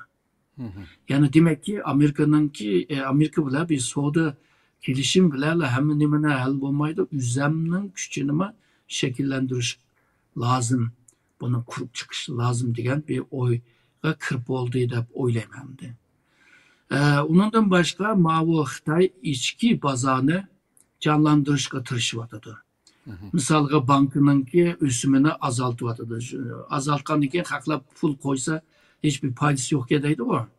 Onlarla haşlaydı. Haşlaşını teşvik kılvatıdı. Bunun yollarını izlenivatıdı. Xil yollarını bir izlenivatıdı. Eğer de içki bazar biraz canlansa Amerika'nınki bu bisimlikime takabül turalaydı. Degen gap. Şununla bu müzakere ceryanında hem ittifaktaş devletlerinin küçüğü tayinip hem de özününki içki bazarını aylandırışıyla iktisatını aylandıralaydıgan ihtimalı tayinip durup Amerika'ya karşı cık taviz yani cık imkan vermeydi dep oylayman. Yani mening menfaatimga ziyon beradigan ishni qilmayman degandek bir pozisyada Amerika bilan muzokara qiladi deb o'ylayman. Xo'sh. Demek yani her iki devletninki 115%'in bajını düşürüp Xitoyning mallardan 30%. Yani bunu taqa siz yani resmi bir kelishimga taqa kap bo'lamidi deb qaraysiz yani bu raqamni. Bunlar hemsi bu 115 bu Amerika'nınki hazırlıklı çıkan teklif. Şunda bolsa 130 neçe degan gap var. 130 neçe degan gap hem de iki taraf pek cık payda alamaydı degan gap. Azraqlı bir paydası var. Hoş. Bunu texima düşürüşke doğru keldi. Misalga deyli %10. Hazır Xitoy 30% Amerika mallarından 10% baj aldığan ma'qul debdi Xitoy. Amerikadan kirgan har qanday malga. Lekin Xitoydan Amerikaga kirganga 30% tushirib, 145%dan 115% tushirib o'tib 30% baj bilan kiritgan bundan ekan. Hem 90 kun demisimi? Bu bütün mallar üçün emas. Bazı mallar üçün mavu, bazı mallar üçün avu. Xoş. Şununla bu %30 degan vaqtida Xitoyga bir payda tegmaydi. Paydası var ama jiq paydası yo'q. Agarda bu müzakerede jiriklashib qolsa, Xitoy yanala ching turilishi mumkin Amerikaga qarata. Men mashinchilikni qilaman nima deysa deb. Shuning hozir ikki taraf bir-birisiga yaxshi niyat deymizmi xalqaro siyosatda bir-birisiga yaxshi niyatni bildirish. Hozir shu bosqichda ama bu ikki cho'ng davlat bir-birisiga yomon jiq mol sotadi. Bu mallarning har bir qalamini muzokaraga qilishga to'g'ri keldi. Yani biz deyotganlar umumiy bajlar. Bazı bajlar ig'ir bo'ldi, ba'zi bajlar az bo'ldi. Amerika uchun shunday, Xitoy uchun shunday. Oxiri berib bular kelishishga majbur. Yani oxirida, yani kelishidi deb o'ylayman. Ama bu jarayonda boya degandek bu manfaat talash tortishlar bir mezgil devam qiladi deb o'ylayman. Ko'pdan ko'p rahmat. Endi oxirida shu CIA yaqinda shu bir Xitoycha sin e'lon qilib, Xitoyni rasmiy zangli qildi hamdi. Xitoy amaldorlarini rasmiy shu Amerikaga maxfiy uchur yo'llash, qanday qutulish, uning oilasi hammasini qo'g'daydiganligini bildirib, rasmiy hamda bu normalde boshqa davlatlar o'rtasida bunday bir ish bo'lib qolsa, masalan Turkiyaga qilish mumkin emas qo'yamdi. Bunda uçuk aşkari videonu e'lon qilib, istihbaratning CIA'ning boshlig'i John Ratcliffe'mi bu sizlarning tarqatishga maqsadni uçuk aşkari diyalash degandek bu masalalarni ham deb qanday qaraysiz yani bunga? Buning foizi bo'lg'achqa biz buni bu butun Xitoyninki barliq to'sqinliklarini eshib o'tib nishonlagan yerlarga boradiganligiga ishonamiz deb so'zlayotgandim deb. Bundaq bir narsadan chiqishi qanaqa qaraysiz yani? Xitoy chiqishib albatta bu rasmiy bir beshamlik bu degandek nimalarni e'lon qildi. CIA Xitoy haqida ba'zi tadbirlar, ba'zi siyosatlar keyingi 20 yilda necha qitim qildi. Bu xil qilishi siz tushundigandek bir xil siyosatdek ko'rdim. Yani bir istihbaratninki qoidasi emas, bir siyosatning qoidasi bilan ilib berayotgandek. Undaqda CIA'ninki boshqa bir maqsadi bor deb o'ylayman. Ma'ni ko'rsatib turib, boshqa bir maqsadga erishmoqchi. Birilarini qo'rqitmoqchimi, birilariga uchur bermoqchimi, birilariga bir pozitsiyasini bildirishmi degandek boshqa sabablarmi bo'lishi mumkin deb o'ylayman.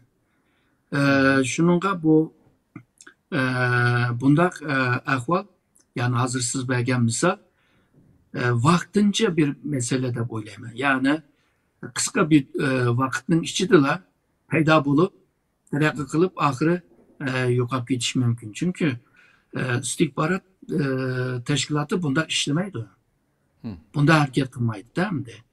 Buni siyosiyonlar istihbarat ma'lumotga tayinib turib, bunda e'lon qilgan bo'lsa, o boshqacha bo'ladi. Ama istihbarat tashkilotining beshidagi adam bunlar deganiki, bir boshqa bir maqsadi bo'lishi mumkin deb o'ylayman. Xo'sh. Adam Xitoy poraxo'rlik, Xitoyning har xil ovozini chiqarmayotgan nurg'un amaldorlarning bu butunlay bunda qanday yo'lni mengishini bunda tafsiliy holatda yo'l ko'rsatib berishi nurg'un ma'lumotlarni endi setib bo'lsin bu Xitoydan bu kommunistlardan qutlay deb ovozini chiqarmayotgan. Hozir bu ahvol Amerikada pek bu nima bor narsa bu.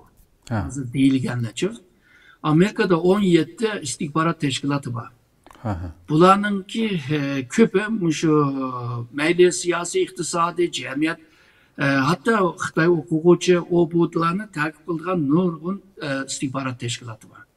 Bu tashkilotlar abaqa degan ma'lumotni zaten ilyotadi va ba'zi ma'lumotni o'zininki Xitoydagi shpionning vasitasi bilan yetkazib beryotadi zaten. Bunu teshib uch qochkar deyish başka bir sebeple buluşum mümkün mü degandek bir oyga sıyırıvatıdır. Olmasa kılıvatıdır hazırda. Misalga Amerika avazı değil, şunun okşaydıgan nurgun mışında radyolama devamlı biz sizlerge mında program anime biz bile münasebet kursanlar sizlerge mında program yollayımız. Bu program bile Xitay'nınki tosaqlıqdan dünyaya çıqalaysızlar. Dep o nur her zaman yığınlap durdu da bunu. Şununla o Xitay'nın içinde nurgun Xitaylar, emeldarlar, o bular şu tam atlaş programını düşürüpla dünya ile alaka kuralaydı. Bu bahanesi de hem de yok nesi emez. Hem de muşu sebepten muşu Amerika'nın istihbarat teşkilatı Xitay hakkında malumat yığıp kilivatatdı, hazırlıca kilivatıdı. Bazı vaxtlarda nima Xitay muşu CIA'nın ki Xitay'daki şpiyonlarını tutup algan buldu. Bunlar köpü Xitay'andı. Şu Xitay taraftaki bu sürüştürüşte yani CIA'nın ki bildiğin nurgun malumat bakın değil mi? Hoş.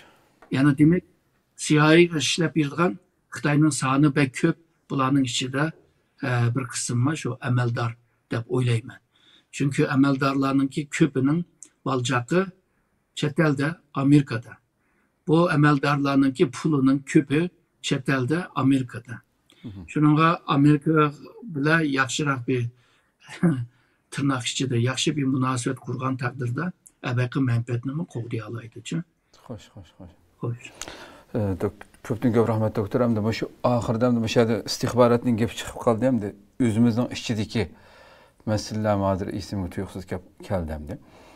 Bu Dilşat Reşit'nin ki şu Xitay tildeki bayanatçısı Qurultay'ın ki Şivsiyada tutuluş meselesi elbette nayet gol kozgıdı elbette bilisiz.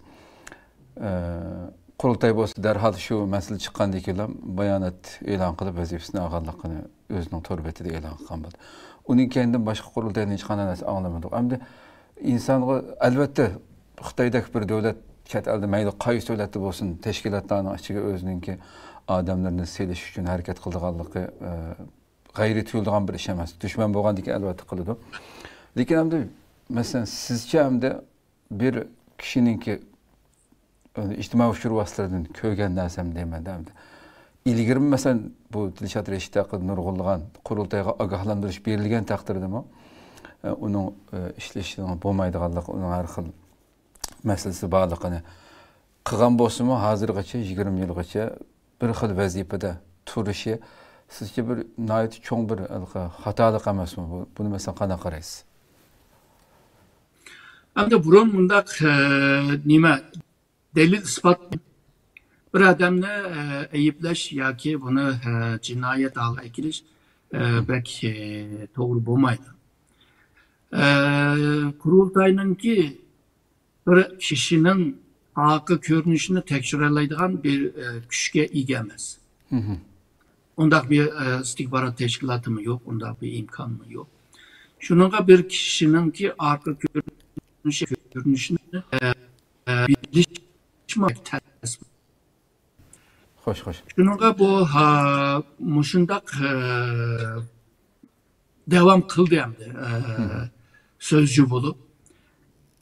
Ondan başka bu bir Xitay'nın ki şpiyonu buluş ya ki Xitay için malumat izlep tepiriş için bu şahıs aşı teşkilatının ki başvuruş heyetinde buluş lazım. İkincisi bu kişi her kanda nimede faaliyetlerde buluşlar lazım. Şununla Qurultay hem de özününki küçük olmadan keyin başka devletlerge bu ahvalını düşendirip o devletlerinki tekşirip bir işini mi talep kılır. Ama bazı devletler bununla köngül bilmeydi, bazı devletler köngül bilip kaldı. Ya ki başta köngül bilmeydi, kim bilip kaldı ama bu bazı kişiler için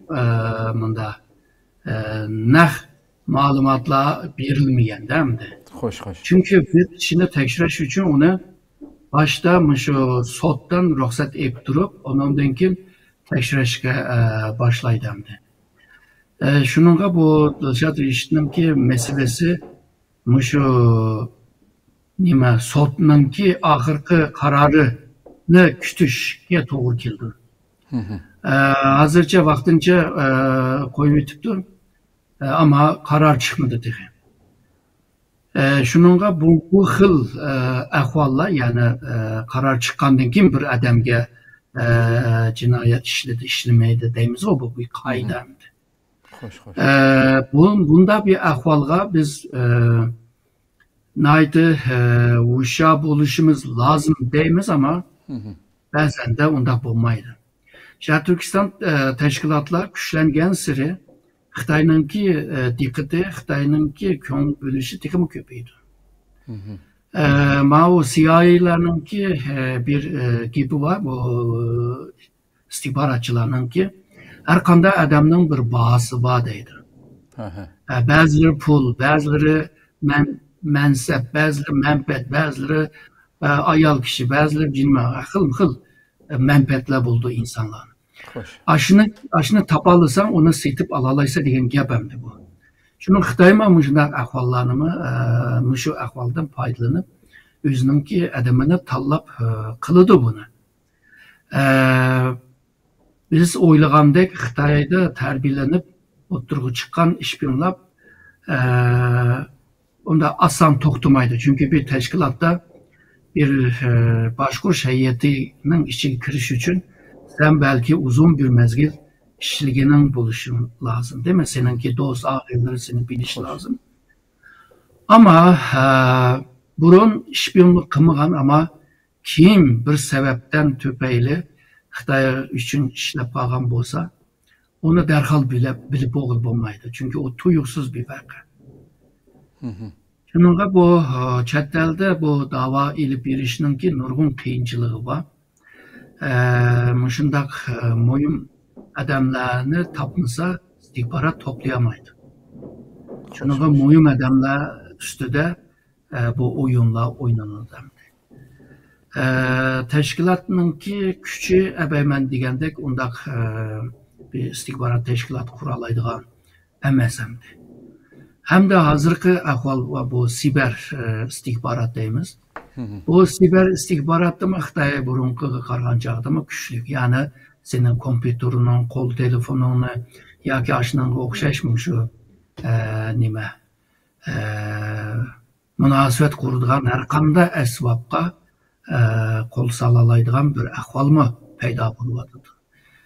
Onu qanday qilish lazım? Onunla şunda isil süpetlik ve seviyelik bir kabiliyet gücüne ilgi buluşun lazım. Onu mu kılamaysa? Yani demekçi bu bunu Xitaylar bazı malumatlarını şu elektronik yani siber gücüyle bunu mu ağıl buldu? Bunu mu qanday to'saymiz? Degan mesele var. Bazı adamlar Xitay üçün işlemigen bolsa qilgan ishi va degan gaplarni Xitoyga yarab qoldigan ishlarmi bo'ldi. Bumi ashuna bir xatarlik ahvol hamdi.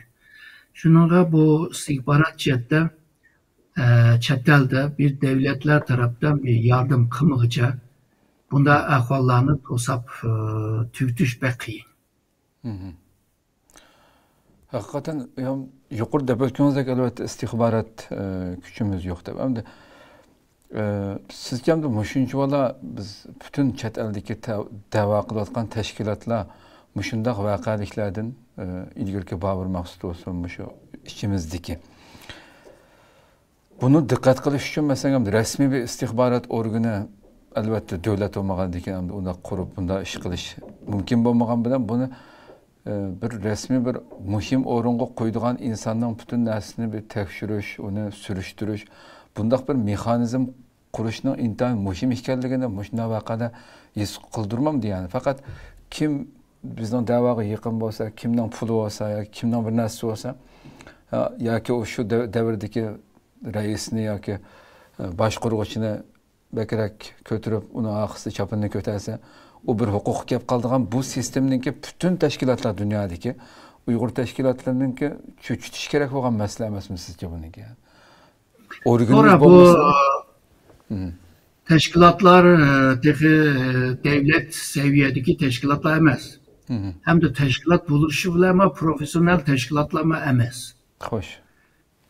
Bizninki bu teşkilatga katnaşkan adamlarınki bütün seviyelerime bir-birisiga okşmaydı. Bazı vaxtlarda töven seviyedeki adamların gibi çıkarak öteydiğen buldu. Çünkü o gibini diyen vaxtıda mantıkını işletirdi. O mantıkı bizninki örf adet veya bizninki ananemizdeki gap qilish uslubi bilan ve düşünce uslubi bilan degandan onun taraftarları köp bo'ladi. Akıl bilan so'zlagan vaqtida senin taraftarın az bo'ladi. Hoş. Bu normal bir ahval. Bu her devlette var. Ondan keyin bizninki bazı qoidalarimiz var. Bu devletninki tüzümüge, teşkilat tüzümüge mos kelmaydigan ama misalga intizam meselesi. Misalga disiplin meselesi. Bizning xalqlarimiz jiq voy deb ketmaydi. Ondan keyin ko'ngilchaqlik meselelerimiz var. Bizning Uyg'urlarninki. Hoş. Hem de bir teşkilat bo'lgandan keyin men degandek bazı an'analarni jamiyatda ishlatadigan ama teşkilatta ishlatmaslik lazım. Biz bazen ko'ngilchaqlik munosabatimiz yaqin bo'lgandan keyin sanga yan besib qildigan ahvollarimiz bo'ldi. O bazen de bizga ziyon keltirdi. Yani teşkilatçılık ciddi. Şununla ben deyman, teşkilat köp ama profesyonel teşkilatlar pek yok. Hem de teşkilatlar bir devlet tüzümü emas. Hoş. Şununla devlet tüzümünçilik bir düşünce ve anlamı yedirttirişme teki onda bir seviyeye kelgini yok. Yani Uygurlarınki her kanda bir teşkilatı, bir Germaniya, bir Fransa, bir Amerika devletininki tüzümçilik var mı? Yok. Yani o seviyeye keliş üçün devlet kuruşqa doğru keldi. Devlet kurulgandan kim bolalayganız ama halkırada nurgun teşkilat var ama. Birleşken Devletler Teşkilatı, şunu ama Freedom House deyimiz. Bundan kim mavu Human Rights Watch deyimiz degende Uygurlarning çıkarak bildiğin teşkilatçılık mı bir tüzümle kurup çıkamadık. Tırışıvatımız o doğru. Tırışılıvatıdır. Ama hazır bu peyte o seviyede emas şununla teşkilatının içindeki bazı ziyan bir alaydigan meselelerge takabul turuş ve şundakla ebeki degende Xitayga işlep bir adamlarını tekşif çıkırış veya ki bilgen halda onundan icra turuş deganini qılamaymiz. Her devlette Xitayga işlep bir adamlar var. Bazılarını bilimiz ama hiç kim onunla bir nimi kılmaydı. Ama Uygur cemiyetinin içinde arılış bir jürü vardı. Onunla mı deydiğim bir nimi yoktur. Şununla bu teşkilatçılıkta bir nizam muyum, intizam muyum, disiplin muyum, bu tüzüm, katık tüzüm bile ebeki diyen bazı ziyanlarının aldığını ağıl oldu. Tüzüm bile. Hoş. Ama bunun başka bir gücümüz yok. Yani bütün teşkilat içinde o değil mi? Yani senin istihbarat teşkilatın yok, istihbaratını qoğdap birdiğin, güçlendirip birdiğin iktisadın yok, teknoloji yok. Yani Xitay'nınki siber hücumga takabul turalaydigan teknoloji bulmagan tek o teknolojini setip aldığın pulun yok da. Hem de seni qoğdaydigan, şu siber hücumdan qoğdaydigan mekanizma mı yok. Sen oturursun. Ama azrak bozma bir payısı şu, sen aşı devlette kuruluğan resmi bir teşkilat boğaçka, o devletinin senin xavfsizliğini bulup mu şu siber xavfsizlik cette seni qoğdaydigan vazifesi var. Aşınından paylanıp durup bazı işlanıma halka kılıp oldu hem de. O her çoğun teşkilat kılamaydı onu deyimiz ama hazırdan başlayıp onu oylaş doğru geldi. Yani aşı yaşayatkan devlette yardım isteş, Ama bazı teşkilatlar var, o devlette gayri resmi. Gayri resmi bolgandan keyin qo'g'danmaydi. Şununla teşkilatlar asta resmileşiş lazım. Gerçi resmileşse mandaquldan da oldu deydiğanım var ama xalqarada resmi iş kılış için teşkilatını resmileştirishga mecbur endi. Mecbur bu resmileşkenden keyin misalga Yevropada bolsa, Yevropa Birligininki chiqargan umumiy qonunlar va ba'zi moddalardan foydalangan bo'ldi. Sen eğerde Fransiyada bolsan, Fransiyanınki asas kanundan faydalanılı buldu, kalan kanundan faydalanılı buldu. Hatta halkara kanunlardan faydalanılı buldu. Bu şu meselelere ehemmiyet verişe doğru geliyor. Çünkü teşkilatın küçüğü yok. Ebeka degende her xil küçüğü yok. Xalqlar degenim hem de yaşayotgan devletge tayinishga mecbur. Onundan başka şu yaşayotgan devletge devamlı Xitayning ki bu qilgan ziyankeşlerini devamlı bildirip qo'yish lazım.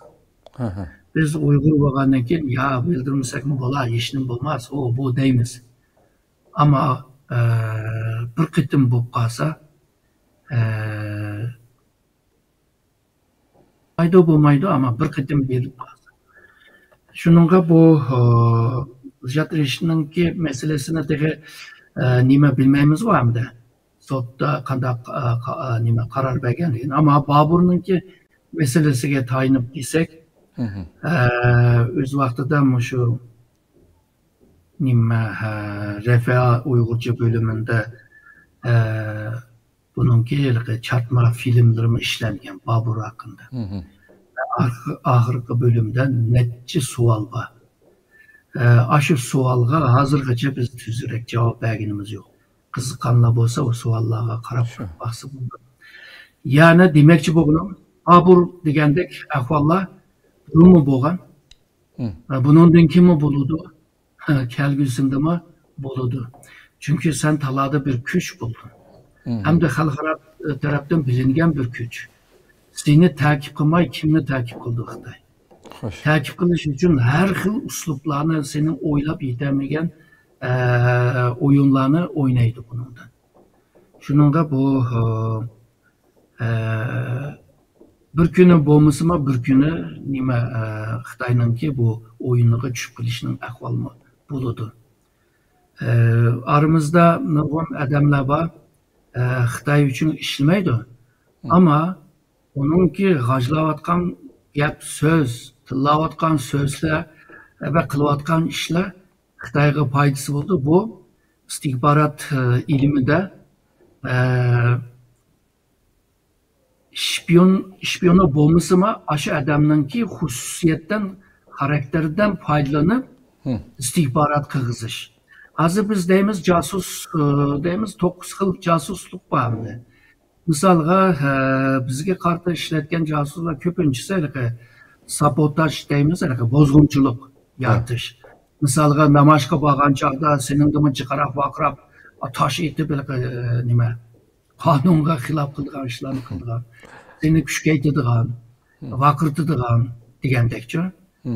Onundan keyin shu boshqa uslublarni ishlatib qilalaydi hamda Uyg'ur jamiyatining ichiga kiralaydi. Bular oddiy nimalar, ama hozir tashkilotlar bilib ketdi. Hozir birisi bek aşırı bir haddidan tashqari bir nimalar qilib kelsa bilib olalaydi. Onundan başqa sabotajlarning ichida işte bu sosyal medyada, uchiq nima medyada gap tug'dirish, aşında nurg'un abaqman degandek qiliqlarni ko'rinishda Uyg'ur tashkilotlarini tanqid qilyotdi, shaxsini tanqid qilyotdi, ya da tillayotdi, ya da g'ajlayotdi, ya da ko'rinishda anda bo'lgan bilan, ama neticede abaqman degandek sen Xitoyga ishlamasanmi, Xitoy senin xususiyatidan foydalanib o'ziga istihborot ishg'ollaydi. Bu kishi Xitoy bo'lishining hojati yo'q. Shu özünü çandırmagan, aktif bo'lmagan, özünü üşürün tutgan bazı Uygurlar seninki qilgan ishlaridan degan gaplaridan istihborotni ishg'ollaydi, değil mi? Tehi Xitoyda yaxshi nima tarbiya ilib, ondan keyin chet elga chiqib aramizga kirgan ahvollar hozirda ko'rinadi, ammo bunday ahvol bo'lmaydi degilim bo'lmaydi. Shunga da'vo qilish qiyin bir ish, hamda muqaddas bir ish. Shunga qarta buningki xavflari ko'p, xatarlikmi ko'p hamda. Xo'sh.